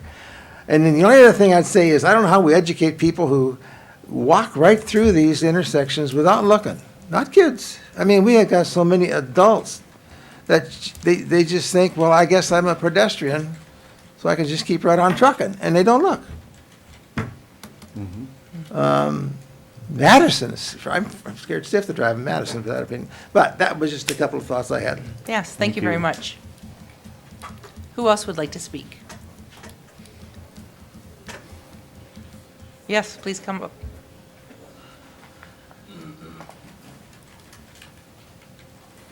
Welcome back. Welcome Yes. back. Thank you for coming last week and getting Yeah. this on our agenda this week. We appreciate that. No problem. Again, my name is Cindy Matuli, and I live at 567 Farwell Drive in the village here. Been taking some notes, kind of some of the ideas have already been brought forward and stuff. But one thing that really kind of stuck out with me is something that Jeff said, that the Park Street and Janesville Street has been on your radar more than Perry and Janesville. I was not able to get the records that I was hoping to get, but I went through what some other people had gotten for some information comparing the two intersections. That from last summer, July 2018 to basically August 28th of 2019, Perry in Janesville had 6 people that were hit by cars. Park in Janesville had 2. You know, we can do all of the measuring and all of the speed, you know, all of the, you know, markers of how many vehicles are coming through, all that data. But the thing that's not getting reported or documented anywhere are the people who are almost hit, which is going to be far more than what is reported at the police department. You know, the lieutenant last year before Mark moved had an article, you know, expressing concerns about the traffic, the, you know, amount of kids that are there, that this is a problematic intersection. But yet, it's still not on anybody's radar. The last time, at least from what I could see, going through all of the agendas from up until January of 2018, that was the last time that this board brought up anything about the Perry and Janesville intersection. And it was actually a former board member, I don't know how to pronounce his last name. Jeff Boudreau? Yep. Yep. You know, raised the question now that that connection between North and South Perry was open, what does that mean for the Perry and Janesville intersection? And, you know, it was left that we'll keep an eye on it. Well, it's been 21 months, and nothing's really been done with it. You know, when I came here last Monday, you know, at that time, I, you know, had said I had witnessed an incident on October 10th. You know, that very next morning, there was an incident down at RCI. I found out this week that there was an incident October 9th. The day before, I saw Mark and another high schooler almost hit by a car. That Wednesday night, there was another kid that was almost hit. That's 3 nights in a row, 3 days in a row that there has been a problem. And it's not just during school or after school. I mean, I've been through there, you know, during off hours of school, and it's horrible. You know, I understand that it is a county jurisdictional, you know, intersection, but for the village to spend $800,000 on construction of Park in Janesville, that you need to push this forward to do something, not the long-term ideas that have come up, but something that is immediate. Because somebody is going to get seriously hurt. Because unfortunately, we don't have people that are slowing down. You know, we do have people that are confused at that intersection. This weekend, I went through that intersection 4 times. But because we had so many soccer games going on at J.C. Park, we had events going on at the ice rink, that intersection was absolutely horrible for vehicles, not including any pedestrians that were going across there. So it really saddens me that Park in Janesville has taken a higher priority than Perry in Janesville has. You know, I understand that it's a village, you know, controlled intersection at Park in Janesville, but, you know, I own a home in Oregon. You know, you guys put referendums through, the school board does, you know, you ask for millions of dollars for recreational things. But as our village board, you also need to be concerned with the safety of our community. And I feel that that is what is lacking right now. Because that intersection, I mean, it's not going to be long until somebody actually seriously gets hurt. You know, the ideas that were brought up tonight were great. But, you know, I believe Mr. Belo had said, you know, those are kind of long-term things. What are immediate things that we can do? I guess one thing that, you know, I did notice over at Lincoln and Main Street that on Main Street, they have it marked in the road, school crossing. Unfortunately, don't have signs out there that, you know, we could reduce the speed limit for an actual school crossing, but that it's painted school crossing. As far as I can see, that's the only thing on Main in Janesville Street where it's listed, you know, as a school crossing. There's a crossing guard there. You know, maybe that would be something, you know, people can be aware of. You know, we can't rely on the officers to sit there, every day, every morning, every night. We don't have the police force for that. And, that's just the true honesty of it. And by the way, if you could please get Mark a new stop sign. His working on it. his is severely beat up and there's so many plates on it that, We're gonna light him up like a Christmas tree. yes.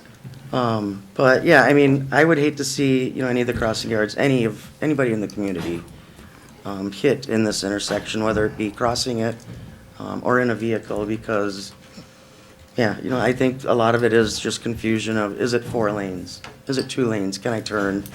Because there are a lot of people that do pass on that right side, and it's a blind spot for seeing anybody crossing.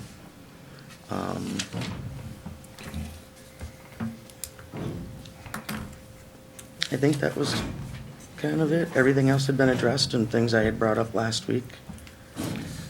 I just hope that it doesn't take 6 more years for something to be done, or the projected 2022 when Janesville Street is supposed to be resurfaced, or whatever the work is that is going on with. That map that I had brought up last week as well, it's from 2013. That's already 6 years old of projected, right of way for the village. That's already 6 years old. This has not been a 6-year-old problem. This has been going on for over a decade. But it has been amplified by the connection of North and South Prairie Parkway. Thank you. Thank you. Yes, thank you for your comments. We really appreciate them. Thank you. Well, finish public Okay, first. who else would like to speak? Yes, please come up. My name is Amy Stell, and I live at 725 South Perry Parkway. Just one thought I had, hopefully before the stoplights are put in, maybe an immediate idea is to put speed bumps on Janesville Street. I don't know if that's an option. I don't know the logistics of that, but it was just an idea. Our highway commissioner is saying no. Okay. She's shaking her head. All no. right. Yeah, sorry, Thanks. but Thank thank you. you, thank you. Yep. Anyone else with anything new or anything else you'd like to share? Thank you so much for being here and for being engaged in your community and being passionate and for talking with us. We really appreciate that. So Andrea, you're Andrea. Amanda, you had a comment? Yeah, so I just, a point of clarification, earlier, Cindy had mentioned that, some, up until, January 2018 was the last time we kind of talked about this, and I have to disagree with that, because I brought it up earlier this year, when my friend who lives in that corner house, left a voicemail and said, I just saw a bunch of kids almost get hit, you gotta do something. So it has been mentioned more recently than that. I just wanted to clarify, and that's when, it was the next meeting after that, we talked about, we put the little, between the lanes, crossing signs. So it's been on our radar, it has been discussed periodically. I just wanted to put that out there, so. The other, thing I thought about, though, everything we've talked about so far is very visual, flashing lights and reflective this and that. But if people are not looking because they're watching their phone or something, is there some, I'm just throwing this out there, could we give air horns to crossing guards? Or bull horns, stop, wait, kids, till I can get over there? Or, something audio that we could do for drivers to get people's attentions. You might say something that you don't know. So, other comments, board members? Yeah, Corey? First of all, thank everyone for coming. I share your concerns with this, and I agree that, we need to be working on the long-term solutions, but there's also some short-term things that we can get to quickly. I guess, first of all, traffic is traffic safety is a very complicated topic. And I've learned a lot of times what we feel isn't necessarily the best solution, and I think we need to rely on experts that work in this to kind of figure out what the best answers are. So along those lines, I think we've talked about a warrant analysis for a signal. I think we need to, like we did at RCI, have our engineer, look at what can we do, what would be logical solutions for this, and what is going to work? Because that's what we all want to get to. I do know, traffic signals, if they aren't warranted, they can actually decrease safety. People feel like they automatically increase safety. If they're not warranted, they can actually decrease safety. So that, I think, is one of the big things we need to work on is just getting the information like we did at RCI. We were able to implement things pretty quickly, and I think we've seen an improvement there quickly. So I think getting a traffic analysis and a warrant analysis done immediately is one of the short-term things we can push. I think we need to invest some more into our traffic crossing guards that we have. Mark, all of our traffic, thank you for what you do. You are keeping people safe, and we need, if there's an issue with buying a $285 sign, let's cut a check and buy a sign, like a blinking stop sign. Let's buy them, pants if we think that's gonna help. I think those things are low-hanging fruit that if they're gonna help, let's get it done. I don't think $285 is too much for a blinking red sign to protect our children and our crossing guards and our adult pedestrian crossers. I think we also can start working on looking at changing the Wolf-Janesville intersection to that dedicated left and through lane. I think that could probably happen fairly quickly with some analysis to see how we would go about doing that. And then finally, I know we have the crosswalk sign in the middle of Janesville. Do we have them on Perry Parkway as well? No, not on. Because I'm thinking for those right turners again, if they have a sign sitting there saying crosswalk right here, it might be another cue to them that, hey, look to the right too, you might have a pedestrian crossing. So those are my thoughts. Again, I just think we need to get to some answers more quickly to get stuff implemented. Others? Or, I entertain motions too, or if staff has a recommended action. Jenna, go ahead. I was actually going to ask if it would be recommended that we make a motion to do the warrant analysis in traffic study? Yeah, I would recommend to solicit a task order from an engineer, and I'll evaluate, because there's a few thoughts I have on that, for a warrant analysis and intersection analysis, which would be a little kind of addition to the warrant analysis to look at possible improvements. And then we would bring that task order back to you at a future meeting. Okay, and sorry, I'm trying to figure out how to craft this motion. Will it, do we need to specify to encompass the Janesville Wolf area, or was that? No, that kind of would be all- part of it, yeah. Okay. Because Alright. anything that we would, I'd be asking them, that's why I'm hesitating on, specifying exactly which engineer, because we just, as part of the Park Street intersection design, this was already evaluated and modeled by an engineer. Oh, okay. And with traffic count information already obtained, so Okay. we might be able to piggyback on that. Excellent. All right.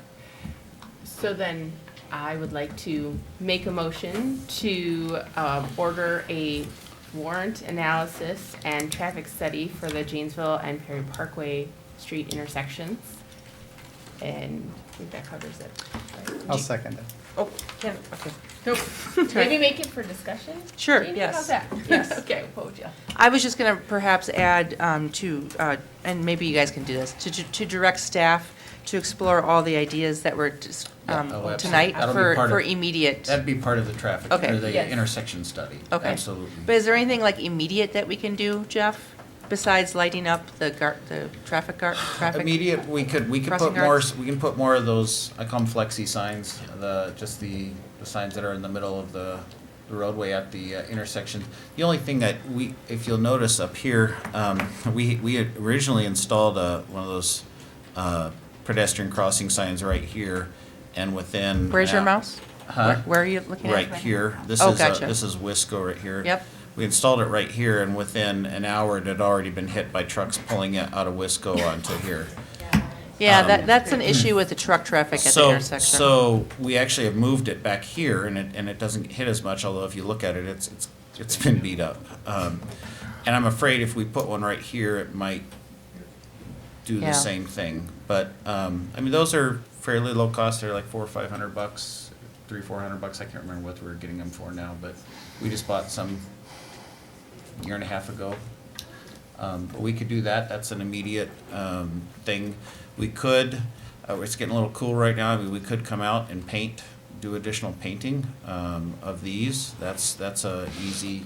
Make the crosswalks more visible. I mean, we've already painted these this year. I believe they're fresh, aren't they, Mark? I thought we did those, yeah, okay.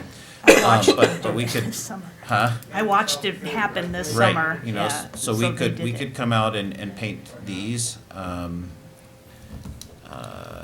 Those are immediate fixes. For the chief and lieutenant, is there any way that we could put an officer there, just like one or two times a week during the morning and afternoon with some lights on?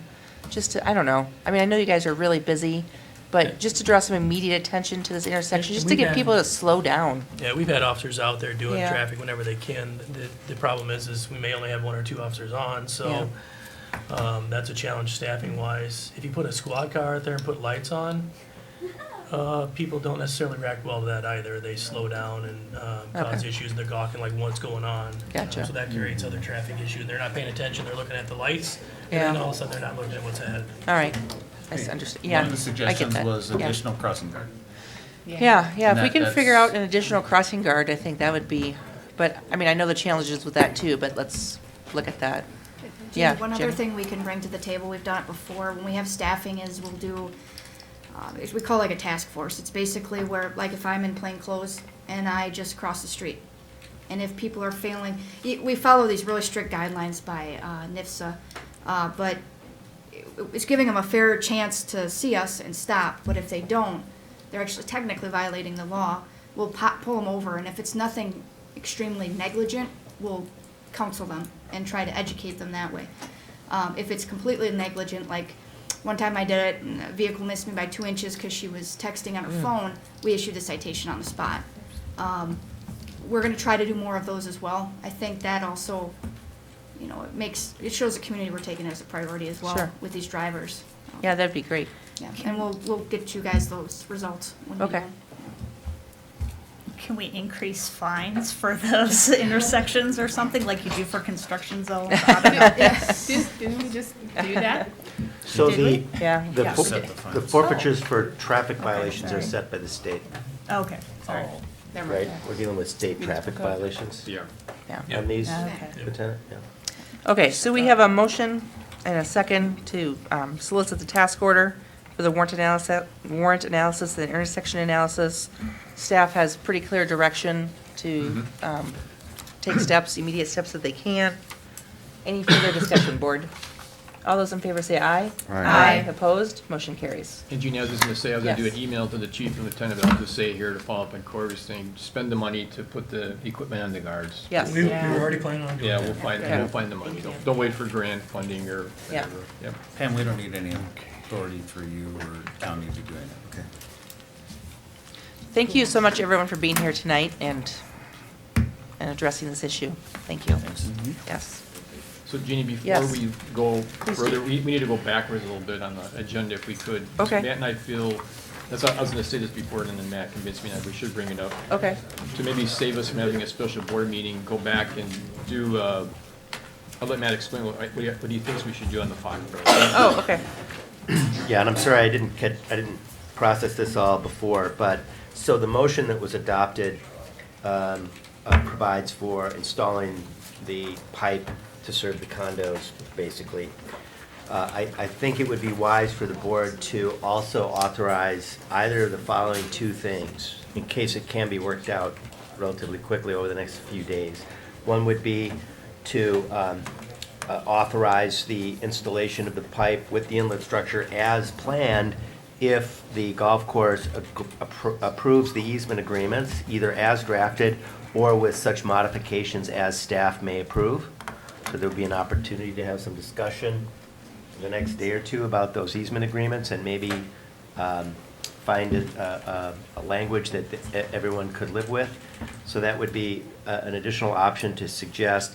The other, and I guess I'd like Jeff's perspective on this one, option to consider is to authorize the installation of an inlet box on the Foxborough property per the current design, but one that would be owned by the golf course property owner and maintained by that owner, with an agreement satisfactory to staff, under which the golf course would authorize the installation of the inlet structure on the golf course property, and the golf course would agree that future maintenance is its responsibility, and agree to indemnify the village in the event there's any damage caused to persons or property as a result of their failure to maintain the pipe.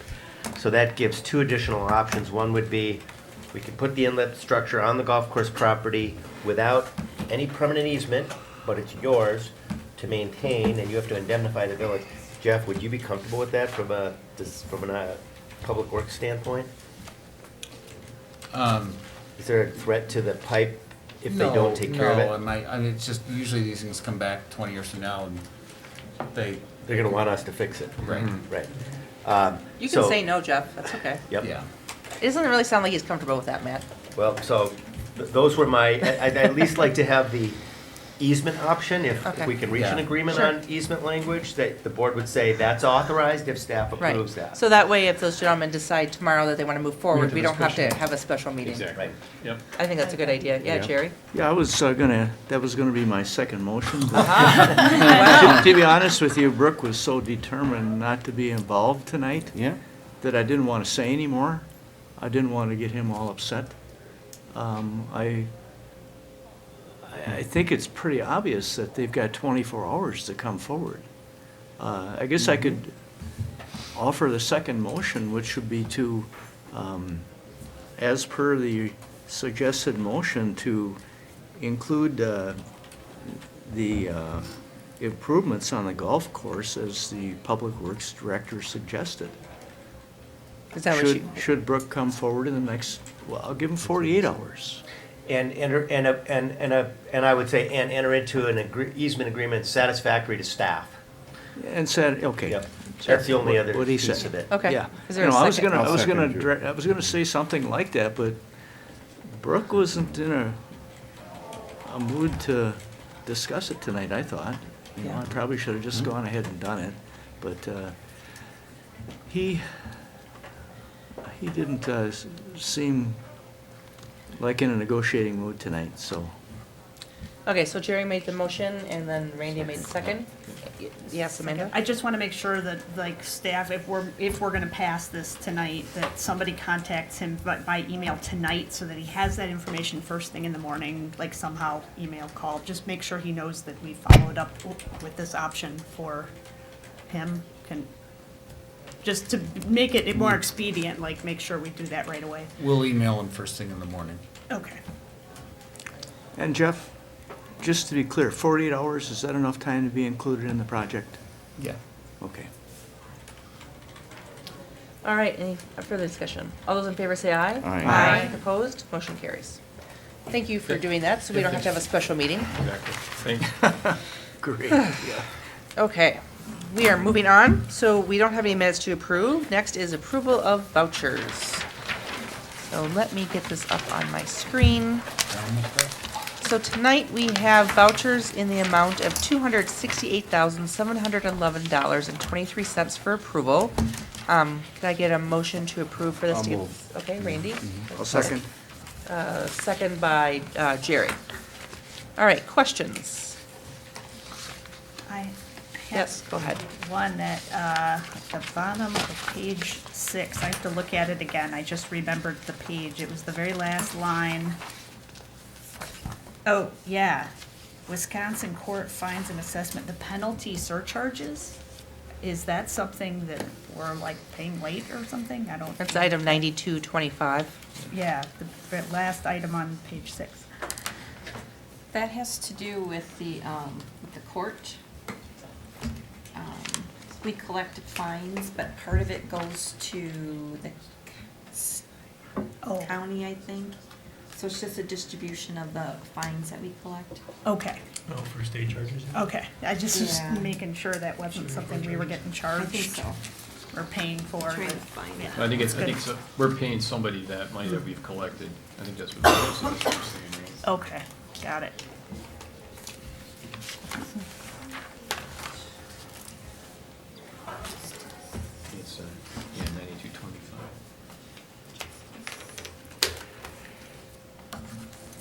It's not that big a deal. So while she looks up, Jerry, do you have another one? Yeah, I've got one that I think Jeff can answer. Okay. Vendor 2627 Envirotech for the Johnson sweeper. Was that a repair, or was that something? No, that's for like new brushes Okay. and kind of consumables on that machine. Okay, and what about the $4,300 for Motorola radios? Are those for the fire department, or are those your Not public mine. works staff? No, not that I'm aware of. Which page is that on, Jerry? That's on page 4. It's vendor 5870.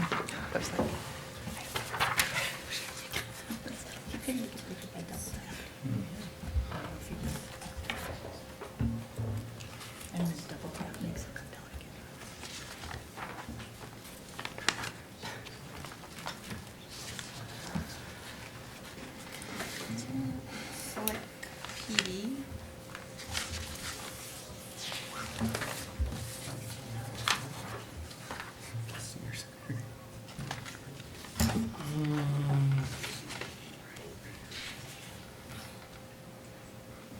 Wasn't Fire and EMS talking about new portable radios? I think it's next year. Yeah. Next year, though. Oh. Right? Isn't it? No, I think that was on our $20,000 expenditure. It's just for another portable radio, so. Okay. Portable radio, programming the radio, charger unit, jack, so. It's from Baycom. Okay. All right, thank you. And then,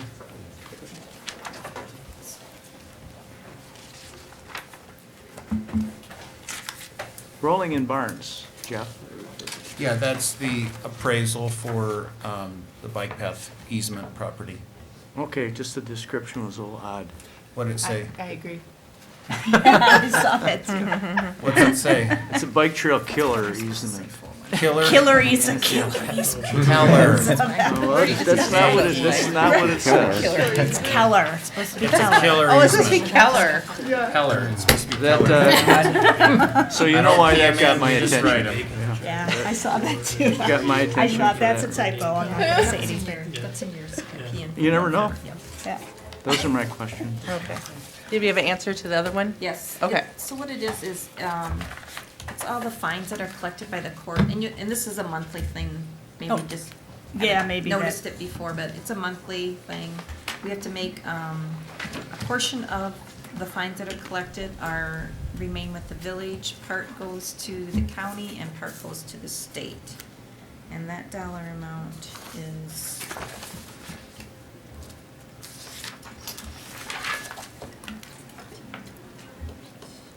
That is the state's share of the fines. Okay. Excellent. Other questions? Otherwise, I've entertained a roll call for approval. Peterson? Yes. Mullig? Yes. Horton? Yes. Jacobson? Yes. Lish? Yes. Carpenter? Yes. Thank you. All right, so now we are on to community input. So as part of the agenda, allows members of the public to provide information to the village board on any items that aren't on our agenda. Just know that under the open meetings law, we can't ask questions of you or make any action, but we can take information from you to get more information and then possibly put it on a future agenda. So, yes, please come forward. There's somebody here that I want to call. Oh, yes. So if you just want to tell us who you are and where you You live. bet. Yeah.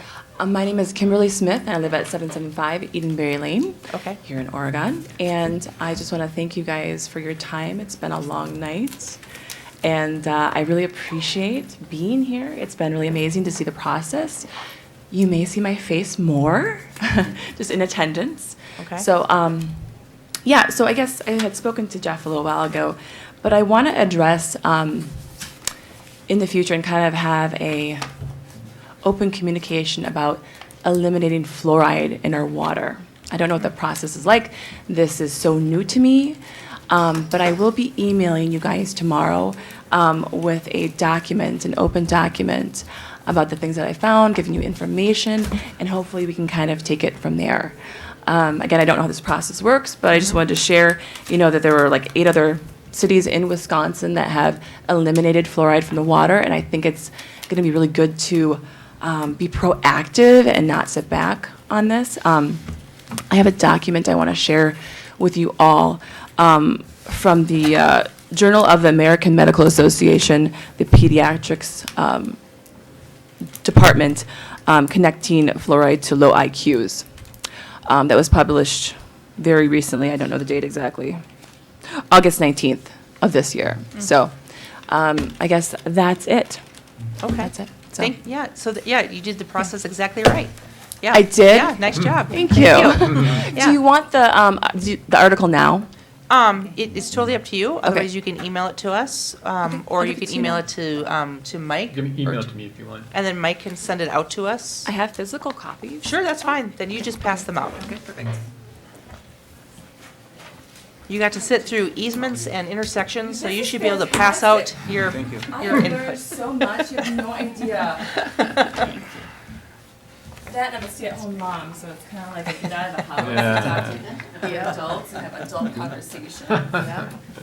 Every other Monday night. Yeah, Actually, it's usually most every Monday night. Thank you very much. Two more, so do you want one? Went to the clerk, please. There you go, I'll look at that. Thank you. Perfect. Appreciate Well it. done. Thank you for hearing me. Yeah, thank you. Thank you very much for being here. Yes, I was Jeff. just gonna mention that I did talk to her and, Okay. what I would recommend from a staff perspective is that we would bring this up at a future Public Works Sure. Committee meeting and discuss it in that forum before we would bring it back before the village board. When is that next meeting? Do we have? We don't have them. We don't have them scheduled? No, we have 'em- they're usually the fourth Monday of every month, I believe. That's correct. But it's usually, we've been bringing a lot of things just before the village board. We wait till items like this or mowing or something else to. Sure. Kind of needs a little more discussion time. Okay. But we would look at our schedule and see what, upcoming meetings we have. And then you'd let Kimberly know what is on, Absolutely, yeah. okay, excellent. All right, so we'll let you know what agenda it's on, so you can be here if you'd like to be. Excellent, thank you. Yeah. Other community input? All right, we are moving on to item 7A, proclamations and announcements. Any board comments this evening? Staff comments, we have some upcoming meetings listed on here. Jeff, do you want to talk about the November 11th Stormwater Groundwater Forum at 5 PM? That sounds like it's going to be a really interesting meeting. I think that'll be a fun. That'll be an interesting. I think it's good because we're trying to assemble people from throughout the area, including some local meteorologists. We're talking about Dane County is committed to come here from Dane County Land and Water Resources, City of Fitchburg, environmental engineer, myself, possibly one of our other engineers. And just to be able to have a forum to discuss really what we're experiencing from a water standpoint, that, kind of talk about this is not just Village of Oregon experiencing this is Dane County, this is southern Wisconsin, and even central Wisconsin. So, and then very short presentation followed with a lot of Q&A, being able to pull up the graphs, being able to pull up the aerial photos to be able to kind of hopefully explain what we're seeing in the village. And we really want it to be very public. Opportunities for questions? Opportunity for questions, opportunity for feedback. We don't want it to be contentious. We really want it to be able to say, this is what we're dealing with. And then start talking about some of the ideas we have going in 2020 for some of the improvements that we'll be doing, like in the Cusick Park, Netherwood Road area. And, we talk about the pipeline we just installed, all those type of things. Okay. And you'll notice that as a board meeting? Yes. Yeah, I'm sure many of us will be here. I would hope that, a lot of the board members want to be present, and then we'll also be asking that OCA Media push it out as well, so Okay. it's something that's recorded and pushed out onto the airwaves. Okay. All right, thank you for scheduling that. You're welcome. And then we have some upcoming board meetings. November 18th is the budget public hearing. We have a special board meeting on December 9th to discuss the wastewater treatment plant facility plan. So make sure everyone on those those are on your calendar. Staff, other announcements, or? I don't. Okay. All right, under 8, communication and miscellaneous business. A, discussion of 2020 budget, including review of revised water and sewer budgets. So there were some errors in this last time, and Lisa and Jeff have corrected them and provided you new copies of the budgets. So what, I didn't see any highlighted items here. What changed? They're balanced for one thing. Well, that helps. Yeah, it was a big negative. Good job. Lisa, I think Lisa, why don't you explain what you did, please? Well, I didn't bring my list with me. Then There's we'll a do lot it, of we'll do it change. next time then, Lisa. Well, I think there was just an error in the. Yeah, there was, in the program. yeah, there was. Under the other income deductions, that line was supposed to be negative and it wasn't shown as negative. That was one of the. That was the big thing then. That was Yep. the major thing. Well, and the other thing was the interest on the debt to the municipality had an extra digit in it, so it was $451,000 instead of $45,000. So that was majority of why it was in a deficit the last time you saw it. Okay, I just was wondering, That's a what- key in something there. had to Yeah. change to get it to No, balance, so. well, I made some minor modifications, Yeah, just just a so we, couple other line just so, items. we would balance it, much closer and everything, so. Okay. that- All right. Very, very minor tweaks, nothing. Till it changes again. Correct. Yeah. We passed it, though. Oh, yes. last Yeah. meeting, Yeah. Right? Yeah. Just Yeah, we with passed it with the changes. understanding that the Clarification. staff would make those Okay. changes. so. Okay. This All right. looks a lot better. Yes, Yes, much I better. agree. We thought Thank so. you. You and me both feel that, All right, thank you. Item 8B, discussion of possible action regarding Jefferson Street parking lot, the final payment to Lakestone Properties. We have a recommended motion to approve a final payment to Lakestone Properties in the amount of $160,000 for reimbursement costs associated with the construction of the Jefferson Street parking lot. Would someone like to make that motion, please? So moved. Second. All right. So we have, Jeff, you wrote a very nice memo about this. Thank you, I don't wanna Yeah. rehash it all. Yeah, no, but it's, I mean, for those watching or online, it describes the entire timeline of this project, all of the final reimbursement amounts. I'm so excited that that project is done. It looks nice. What an amazing addition to our downtown. Absolutely. Yes. Good job, Jeff. So, thank you for shepherding that. A lot of people, It was, yes. Any questions on that? Otherwise, all of those in favor say aye. Aye. Opposed? Motion carries. Item 8C, oh, we just talked about this. So for those watching, please know that we will have a public forum on stormwater and groundwater matters in the village on November 11th. That is a Monday at 5 PM right here in the Village Hall boardroom. So invite all of the public to attend that. Item D, we have a status of West Netherwood flooding and pumping efforts. Jeff? Yes, West Netherwood has been open since, I wanna say Thursday? Oh.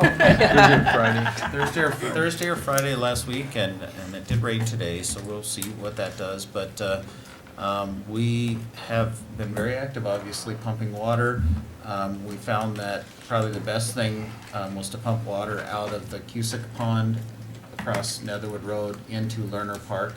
And that actually did helped out, Josh Velo, or JJ Velo, whose property is the one right down there, the real low property that has a flooded driveway and everything. And we met with him several times out there, and he seemed very pleased with at least the progress we were seeing on that. And Good. it basically goes into Lerner Park, sits there, and eventually makes its way down to the Oregon branch of the Badfish Creek. So, the pump's back in the shop right now, thank goodness, but we have we're kind of holding off pulling all the hoses in quite yet because we're not quite sure if we're done for now, but, it's good to at least have it open. And so our next agenda item is related to that, correct? Yeah, we should go right into that. Okay, so we have a discussion of possible action regarding a diesel-powered bypass pump purchase. We have a recommended motion to authorize village staff to complete the purchase of the used Godwin CD 225 8-inch pump and appurtenances. One of my favorite words. That's a pretty cool, I'm underlining that, it's a cool word. For a not-to-exceed amount of $85,000 from Lincoln Contractor Supply. Funding is outlined in the memo dated October 16th, 2019, and authorize the village president to sign the number 2019 for declaration of official intent. Wow, that sounds official. That means that if this gets passed, we buy the equipment, then we can borrow next year and pay ourselves back. Gotcha. If we Okay, wanna thank do- you. If we want to do that. Okay. Yeah. So does anyone want to make this motion to get this on the table? Do you want, yes, Jerry? Are you making the motion? Okay, I'll second. all right. Let's see, so we've talked about, is this the pump that we're currently This using? is the pump that we actually have out there. It's Yeah. fairly low hours, only driven back and forth to church a few times. And that when you get in a used car, that's what they always tell you. Low But- mileage. Low mileage, yes, it's low mileage. But no, this is a good pump. It's a bigger pump than I think we would originally look at. However, like we talked about, it's a variable speed motor pump, so it does allow us to throttle it back. It's something we can use, obviously, as I kind of outlined in this, we spent like 12 or 10,800 or something like that in rental fees already this year. This bill would be just under about $9,000. If we purchase this outright, we would be not paying that $9,000 rental bill and applying that to our purchase price. Used pump is like $73,000, but we also need all the appurtenances, the connectors or the hoses, the suction hoses, the strainers, all that type of stuff. So. And where's the money coming from? I'll just Okay, well, we throw that out there now we for you, would- Jerry. Yes. Uh-huh. Yes. Well, $20,000 would come from the water utility, $20,000 would come from the sewer utility, and those are fund balances. We do have ample fund balances in both of those, and so that's not borrowing or anything like that that we have. And then $45,000 would come out of Fund 414, and that with a borrowing declaration, we were just talking about that we would borrow that $45,000 in 2020 borrowing, pay back Fund 414 for that. Okay. Questions? Yeah, Corey? Jeff, how does the warranty of the used pump compare to a new pump? I don't know, you know what, I don't know that question. I mean, obviously, on a used pump, I'm not sure what warranty we're getting with it, to be honest with you. It's a good question. Because I have purchased demo equipment in the past, and they basically gave you the new warranty with it, but it's probably something worth asking now. I'll ask them. It's not in the fine print here. The service warranty on the back of the contract Oh. is There's pretty like- vague. Yeah, there's no. It's very vague. Well, I'll ask that. Okay. Jenna? So if we I'm approve sorry. this, we can do it conditioned upon clarification of the warranty then? Well, I think we'll ask for a warranty. Okay. And they can choose to give it to us or not, I guess, but, I mean, if they say no warranty, I think my recommendation would still be to purchase the pump.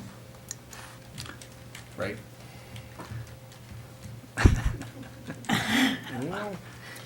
Well, I mean, if you didn't purchase the pump, we would be paying, we pay Lincoln Contractor for the rental, which is at about probably $10,000. Or what did it say in the memo there? It's about $8,800 right now. This time, Huh? just this time, Just this time. not the last time. Yeah, yeah. Future time. Yeah, I mean- the previous that we spent on $10,000, that's a sunk cost, that's nothing. Right. We rented 2 pumps actually at that time, that's why it was so much more. Yeah, Jenna? How long is one of these pumps supposed to last? Good question. We should be able to get, 15-plus years out of this easily. It's not something, I would say it's not something we use continually, but Right. we have used it a lot this year. Okay, thank you. Yeah, Randy? Try to get the warranty, Jeff. Yeah, I will. Wasn't there always Square Deal or something, one of those, like, or, you buy a separate one if you need. All right, other comments? All right, all those in favor of the motion, say aye. Aye. Opposed? Motion carries. We have a discussion and possible action regarding Public Works pickup truck, 2019 capital improvement plan.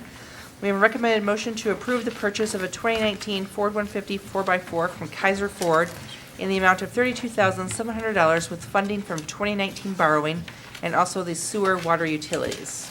So this is budgeted and coming from the capital improvement plan? Correct. This was part of the CIP.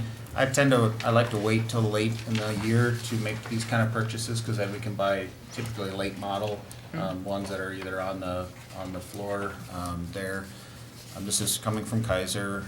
We've done a lot of work with them, and, you know, I think it's a 4x4. It'll swap out with the one I have. I've had a few instances where I've been stuck and some things, and you also need more storage for some of the cemetery equipment and files that I carry around with me. But that's really about all it would be. Okay. Yes, Randy? Jeff, I assume this one does come with a warranty? Yes, it Yeah, does. good. Bumper to bumper. It's also a radio, what do you need that for? I will tell you, we are not gonna subscribe to the Sirius radio. Okay. I can tell you that right now. Someone want to make the recommended motion? I'll make the motion. I'll second. Any further discussion? All those in favor say aye. Oh, I'm Are sorry. we going for red or white? Oh, It's red. Red. they're always Okay. red. Okay, just All right, checking. all those in favor say aye. Aye. Motion carries. All right, item G, we are review of Director of Public Works letter to the Wisconsin Department of Natural Resources regarding the lead service line information and notification letter for Oregon Water Works. Also discuss the public notice of the non-compliance with water sampling. All right, Jeff. Me again? Yep. Okay. This is exhausting. Yeah, this is a response that, definitely, things are, Department of Natural Resources is really stepping up lead service line, getting rid of it. The City of Madison actually eliminated all of their lead services several years ago, about 2 years ago. We estimate we have about 187, but I think that's actually high.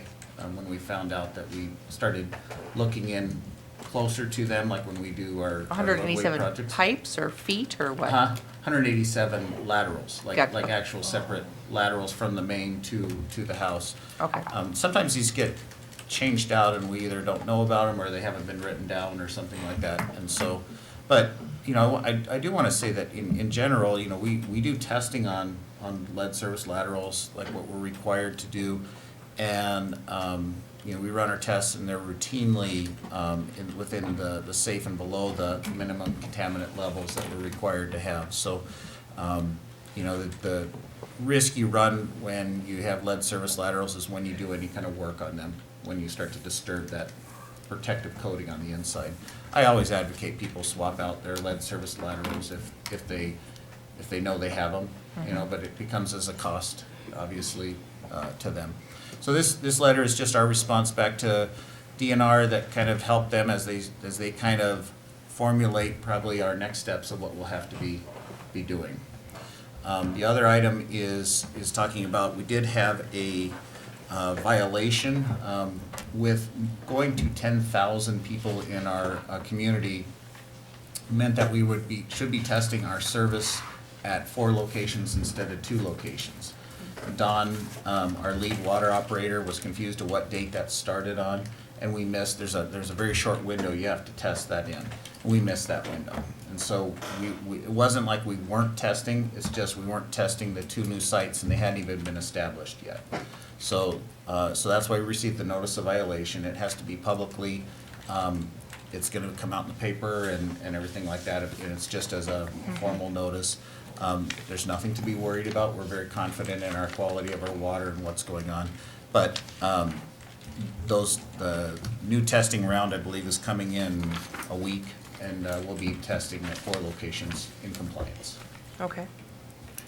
Yeah, Randy? So Jeff, I think there's a new ordinance that I know Amanda and I, we had to when the road was constructed. Correct. When we do roadway constructions, we require. Had to be redone. Laterals to be redone if they are lead. Mhm.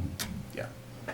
Of course, we both had lead. We both had lead. We But were I like the think- only 2 for a block. Yeah, I think what Jeff was saying is that we were surprised when we did that area. We thought there were a lot more services, but Yeah. there weren't as many. So I think you're saying that we think that number is high that Yeah. we have on record. And it's about $2,000 to Correct. change it. Well, $2,000 to $3,000. Yeah. Yeah. You had 3? And Depending what- on how difficult. yeah, one of the things that we've talked about in this letter that we'll be probably doing, I have a lot of pet projects that I'd like to get done over time, but is to actually kind of create a flyer that we can send out that would say, you know, how do I know if my water service lateral is lead? You know, and it's a simple, take a magnet, do a scrape, you know, that type of thing. And that way they could call us and say, I have lead, what am I supposed to do? Or, you know, kind of help them through this process.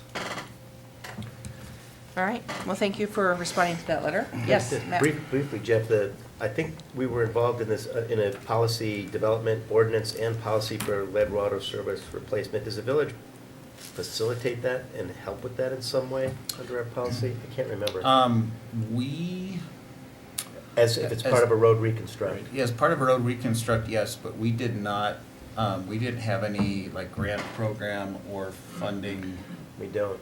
No. I don't think I we- wrote the check. I wrote the Yeah. $2,000 check. Yeah. No, we didn't get any help. We had talked Yeah, about, that we had was talked, some all communities will 100%. actually fund it and then have it go as a special assess. I know we were considering, I just Yep. couldn't remember where it I landed. think that's the city of Madison actually, I think just funded it and then special assessed everybody.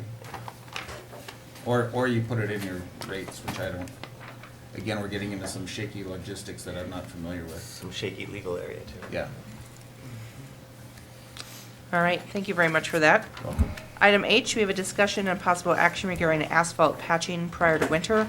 We have a recommended motion to approve the 2 contract proposals from Bartels Enterprises for work on Lincoln Street and miscellaneous patching around the village from water main repairs in 2019. Funding will be from Fund 405 and the water utility. So motion, please. I'll move. I'll second.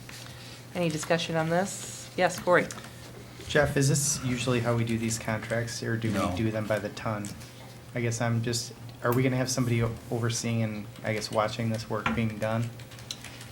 I mean, Gary will be, I mean, what we normally do is normally at the end of the season, Gary will have usually it's Bartelt, because they've done a nice job for us in the past, come in and do, basically, we prep the areas for the water main breaks, and then they come in and asphalt them.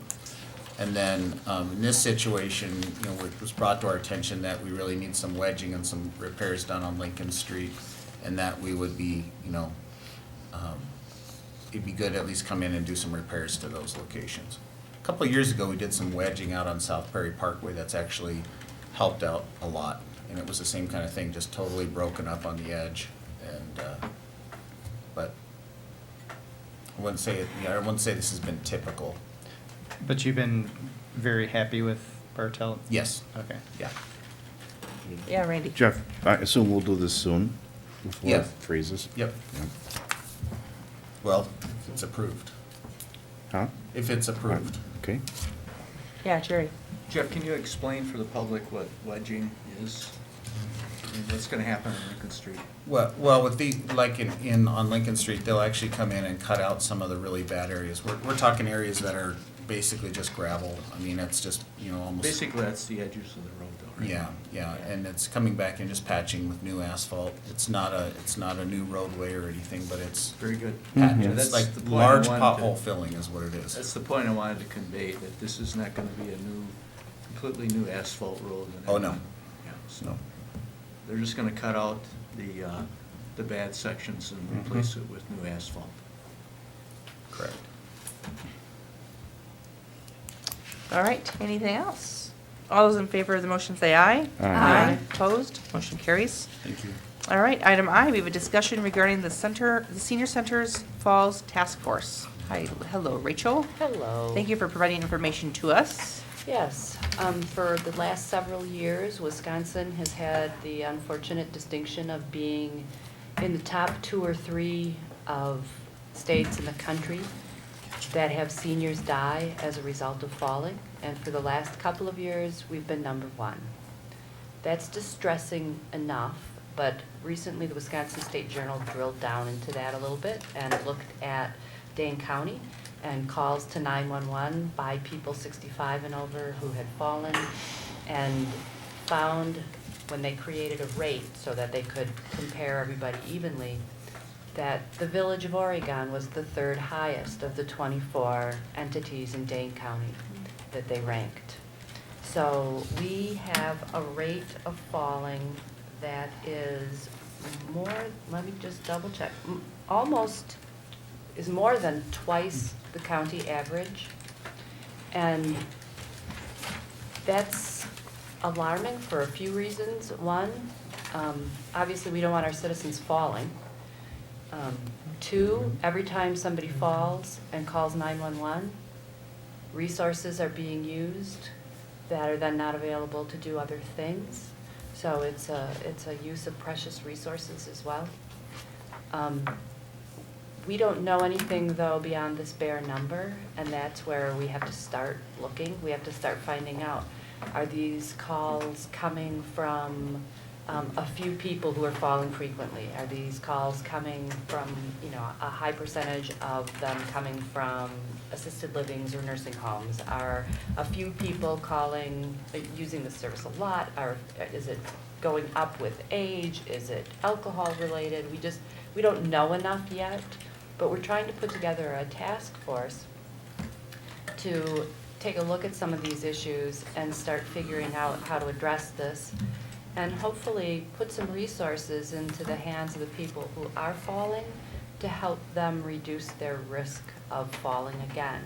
And we at the center have been focused on this for a long time, offering falls prevention classes, offering balance exercise classes, offering strong, weightlifting classes to try and keep people strong. We just have pharmacists sit down one-on-one with seniors to look at their meds to see if that's having an impact on their falls risk. But obviously, all of those things are not reaching enough people if we've got this kind of a falls rate in the Village of Oregon. So we're looking for interested people. We've invited a lot of people from the community that we think might have some insight into this and might be able to get some information out to seniors as we put together some resources for them. But I wanted to make you aware of what we're up to and that this is a genuine public health risk for seniors in the Village of Oregon. Yeah, Randy. Rachel, are you working with Cheryl Whitkey from Madison? Because they've done a lot of work on this. Right. And we will be working further Yeah. with them. I think she's probably got a lot of good resources. Oh, yeah, they and- do. Yeah. They do. Yeah.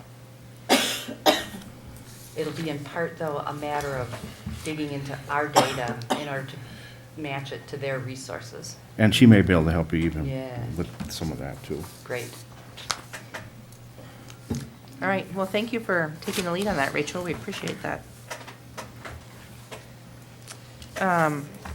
Possibly related. Exercise classes. Discussion of possible action regarding the new senior center policy, which is policy 5.02, the exercise classes. We have a recommended motion to approve this policy. Someone wants to make that motion? I'll move. I'll second. All right. Looks like you have more instructors, Rachel. Looks like it's probably time to create a policy, huh? Right, we have staff instructors, we have independent contractor instructors, we have Yeah. instructors coming from Stoughton Hospitals. It's just time to get that all kind of formalized and understood, who's responsible for what. Yeah. And looks like Matt has reviewed everything. That's what, at least that's what the memo says. Someone at Yep. Matt's firm. Someone at Matt's firm. Oh, and the exercise classes. Yeah. Yep. Matt did it, yes. I did that personally. Yeah. All right, all those in favor of the motion say aye. Aye. Opposed, motion carries. Thank you very much, Rachel. Thank you. All right, item K, we have a review of investments, building permits, and impact fees.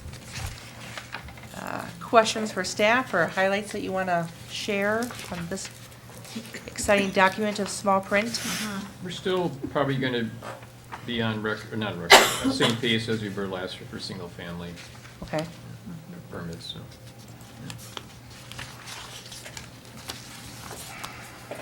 How are the impact fees doing, Mike? Impact fees, Are we staying abreast of those before they expire? yeah, oh, yes, yep. Okay. Yep. Yep. I don't think Lisa wants to ever have to give those back again. Right, and we're keep on top of that. Good. Was not fun. Any other questions on that? Thank you for providing that information. Sure. All right, item L, we have a discussion and possible action regarding a permanent substitute part-time crossing guard position. We have a recommended motion to hire Luann Jones as a permanent substitute part-time crossing guard position at an hourly rate of $14.04 an hour. Motion, please. Let's first, I'll make that motion. All right, I'll second it. all right. Do we even have to discuss this? I don't think so. No. All those in favor say aye. Aye. Motion carries. Item M, discussion of possible action regarding disposal of old computers and other equipment. We have a list, I think, in our packet. Oh, yeah, let me call for the motion first. So can I make a motion to approve the disposal of police department old computers and other equipment? I was gonna do that. Oh, I'm sorry. It's okay. So Randy's made a motion? I'll second. All right, any questions on this? Thank you for putting the list together. All those in favor say aye. Aye. Motion carries. We have a police commission vacancy, so anyone interested, any village resident interested in serving on our police commission should submit a village application to the village administrator. And the application's on the webpage. And the application is on our webpage. Can I ask a Excellent. Yes. question about that? Is there, is like a description on the, with the application, or can we speak to that just for a minute so people out there know what is involved? Sure. Actually, somebody asked me that today, so I could ask Candy. It's right out of the municipal code, explains what the police commission does. Basically, hires and fires staff, That's it? yeah. Oh, okay. I had a different understanding of it, and that's why I was asking. A lot of people do. It does not, they do not supervise the police department. It's really a hire and firing of employees. Okay, so I it's mean, basically generally more like a speaking. personnel committee for the Yeah. police department, Correct. more or less? Correct. Personnel with a narrow scope of responsibility, so they're involved in putting together like an approved list of potential candidates to hire. Right. They're involved in selecting candidates in that way. And then in order to pursue certain kinds of discipline, Right. such as suspending an officer or removing an officer, you have to go through the police commission process. So Okay. they hear and decide those cases. And that's Okay. that's really mainly those are the things they're responsible for. Is that because of what tier of class of city we are, because, or our structure or something? No, 'Cause- it's because state law has been structured that way in order to, I think the idea is to remove police and fire departments from political, Right. from the political arena by having Okay. this commission that is independent from elected officials making these decisions. I think that's the theoretical reason behind that separate commission. Okay, so it's, I mean, because I know we oversee like budgeting and auditing and things like that, and I was They- under the yep. impression that they did more A lot of people have stuff, that but that's, impression. that's not how we've structured it, is that what we're saying? And that's not how really anyone does, in terms of, police commissions, by and large, in municipalities, are not involved in day-to-day operations, budgeting, setting policy. Now, unless they changed the law, when I was working, this is a long time ago, this is Okay. 20-plus years, we looked at doing something differently in Tacoma as a city. I think you can give the commission different and more expanded authority, but I think it requires a charter ordinance or something. And again, they could have changed the law, that's a long time ago. But generally speaking, most fire and police commissions are like Matt said, a very narrow focused personnel committee. Okay. Interesting. I don't know, maybe that requires further discussion at another time. It doesn't have to be now, but I was reading the state statutes about this today because I was curious, and it's got much broader capabilities, and so I'm just trying to figure out why we're so narrow. Potentially with optional powers Yes, being that- granted. Is that, okay? Yeah. So that's If you more what wanted it to is. grant optional powers to the commission. But It's not- Okay. But there's a process you have to go through. There is, and it's not something I've looked at recently, but Okay. that authority may be available to the village board to choose to do that, but then you'd be ceding your authority to someone else Another body. on those issues. I just wanted to be clear, if we're asking someone to be on this, what exactly they're gonna be asked to do, and like, how much time would that take? How often do they meet? You know, what, They meet at least once a year and when needed. okay, It's, okay. Oh, and then one last thing, is there, is that like a volunteer position, they're not compensated Not in any way? compensation. Okay, thank you. Mhm. All right, thank you. Anything else on that one? Okay. Item O, we have a J.C. Park West fundraiser. Interested parties are encouraged to purchase Pizza Hut coupon books from either Judy at the Chamber or Lisa in the Village Hall Clerk's office by November 11th. The coupon books are $10 each, and checks should be made out to the J.C. Park project. Excellent, sounds good. Thank you. I have some here if anybody would like to buy any yet this evening. Oh, Right. I want mine. all right, she has some available. Hint, hint. Okay, good. We have a thank you from the village. The village will provide a gift certificate for a village restaurant to the following individuals who took care of the downtown flowers this year. And this is so amazing. So if you drive or walk in our downtown, we have amazing planters, amazing in-ground plants, and those are all taken care of by volunteers. So those folks are Donna Dish, Gary Dish, Lynn Johnson, Marty Berman, and Eileen Durkin. So thank you to those folks. Have we already purchased the gift certificates? I asked her to do it last week, so probably not. Okay, could I make a suggestion? Absolutely. And instead purchase chamber bucks? Because then they could go anywhere that they Oh, wanted. Okay. That's just a suggestion, Sure. but, I asked Gary will ask the group where they'd like to go out. Oh, And oh. that's what I did. sure, okay, I was afraid that you were just gonna pick someplace and what if they didn't wanna go I always there? ask them. All right, never mind. Through Gary. Waiting for you to throw that out there. We're actually, that's pretty close. It's pretty close, but it's in the village. Well, yes, yeah, so if they get to pick, that's even better. Yeah. But if they. I asked Gary. Okay, but if they didn't pick, chamber bucks is You a missed good out. option. Absolutely. You missed out. But we don't have Taco Bell in the village, so I can't even suggest it. So again, thank you to those folks for making our downtown look beautiful. And also, I know that I see Gary and Donna working on the roundabouts on Yep. Saturday afternoons. Yep. They're not even in the village, we don't even Yeah. own the roundabouts, and they're out there making them look better. I know. So, They're amazing. thank you Yep. to those folks. Mhm. So we have no report of committees, we have no minutes not requiring action, we have no unfinished business. I don't think we have any new business, right? Nothing under here. Nope. We have some future agenda items. So at this time, so our agenda says that we're going to go into closed session.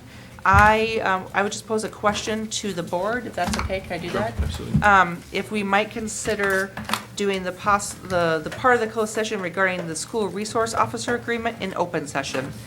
We have a memo from Jim Ferroli, who's the editor at the Oregon Observer, just in spirit of the state's open meeting laws, asking if at least some aspect of that discussion can be in open session, providing an overview of what the current situation is, where it's headed, and what the purpose is. And I think that's actually a pretty legitimate question.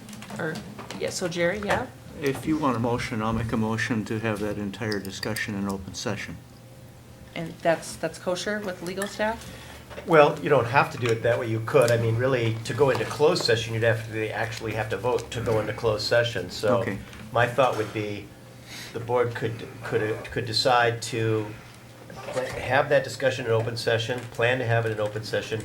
If at some point during the discussion, you decide that you want to move into an area where you believe that it is necessary to go into closed session, you could at that point say, let's hold that off for closed session. But that may not be necessary. So I would just suggest that you decide, the question is, should we vote to go into closed session at this point? And if the answer is no, we don't need to do that now. Okay. Just hold off on taking a vote on going into closed session. Okay. Corey, do you have a thought? I guess I just have concerns that this was noticed as being an agenda item under closed session, and if we have this in open session, have people been given adequate notice that we're talking about this in open session? Well, and we should be a little more careful on how we structure our agendas, because anytime you say on an agenda that you're meeting in closed session, what that really means is you have the opportunity to meet in closed session. The board still has to vote to do that by roll call vote to go into closed session by law. So the fact that the agenda says we're going to meet in closed session, really, anyone who kind of follows this would know you still have to start this discussion in open session, and the board has to decide whether to go into closed session. Interesting. Yeah, Amanda. So, is there any reason that anybody sees, I guess, that we need to go into closed session or? Jenna, you would be Yeah, at the you'd meeting. be- Yeah, no, I think we can be out in open session at this point. And then, like said, or like Matt said, if we get to a point where we need to transition to closed session, then we have that option, but we don't have to start there. And the only reason we would go into closed session is because it's contract negotiation. And so we can go into closed session for contract negotiation, just for the public watching.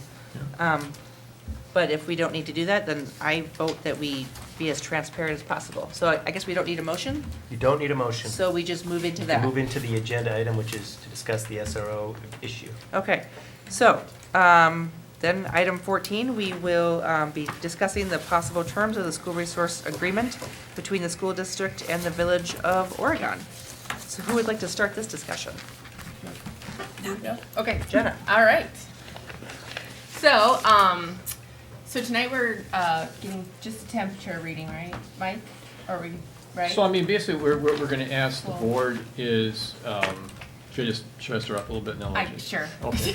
I mean, all we're asking the board, I put a sheet in your envelopes on Friday afternoon where we would do an interim agreement until the end of the year with the school district.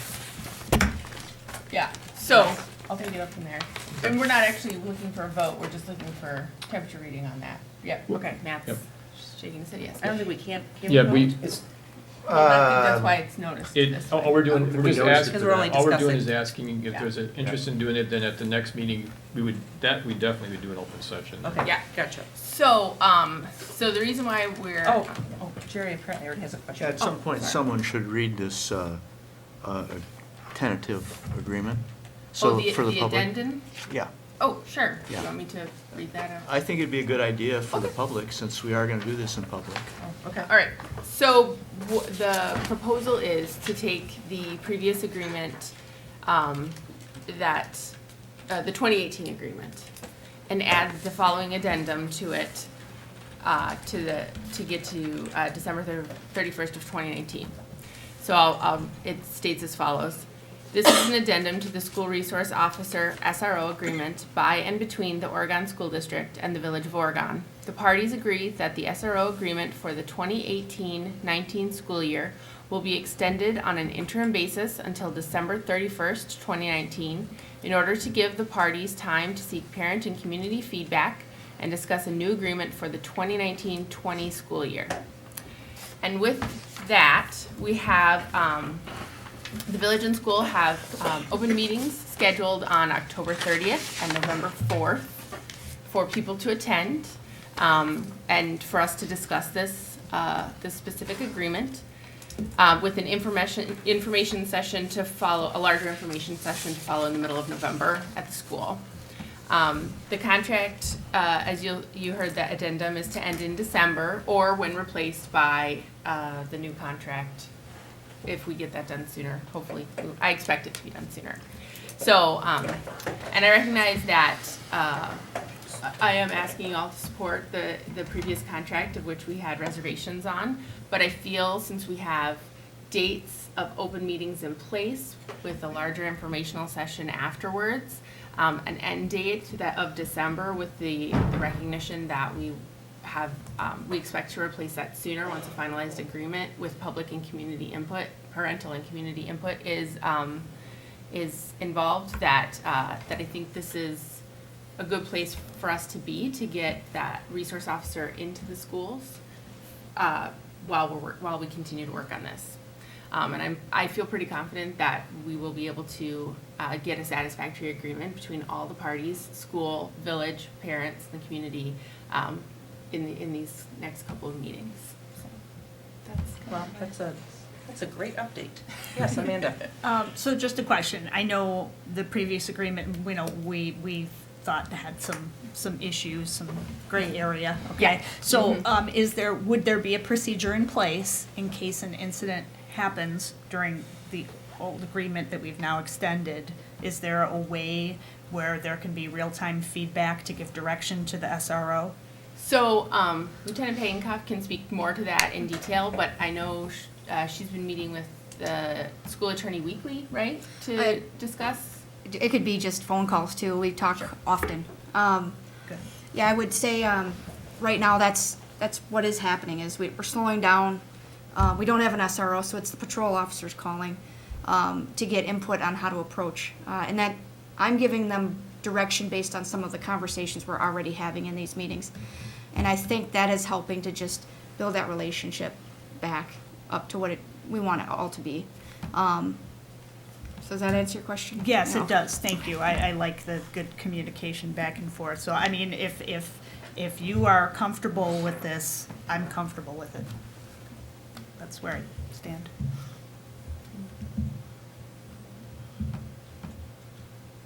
Any action that you want us to take? I think Or we no, just- we're not taking I any think action. there's just, we were just looking to get Temperature. feedback tonight on whether this is something we should put on the agenda for the next meeting for potential approval. Oh, I see. That's Yeah. correct. Yeah. Well, I would think so. Does, what's yes. everyone else think? Yep. So can I ask a question? Yes, please. So I just want to be clear, since I'm not part of the negotiations, is what's changed from the beginning is that we have meetings scheduled, that we're currently meeting, and that we are all on the same page in the fact that we want to have an SRO. And so since we didn't approve it initially in the year, we're comfortable doing that now because we have meetings scheduled.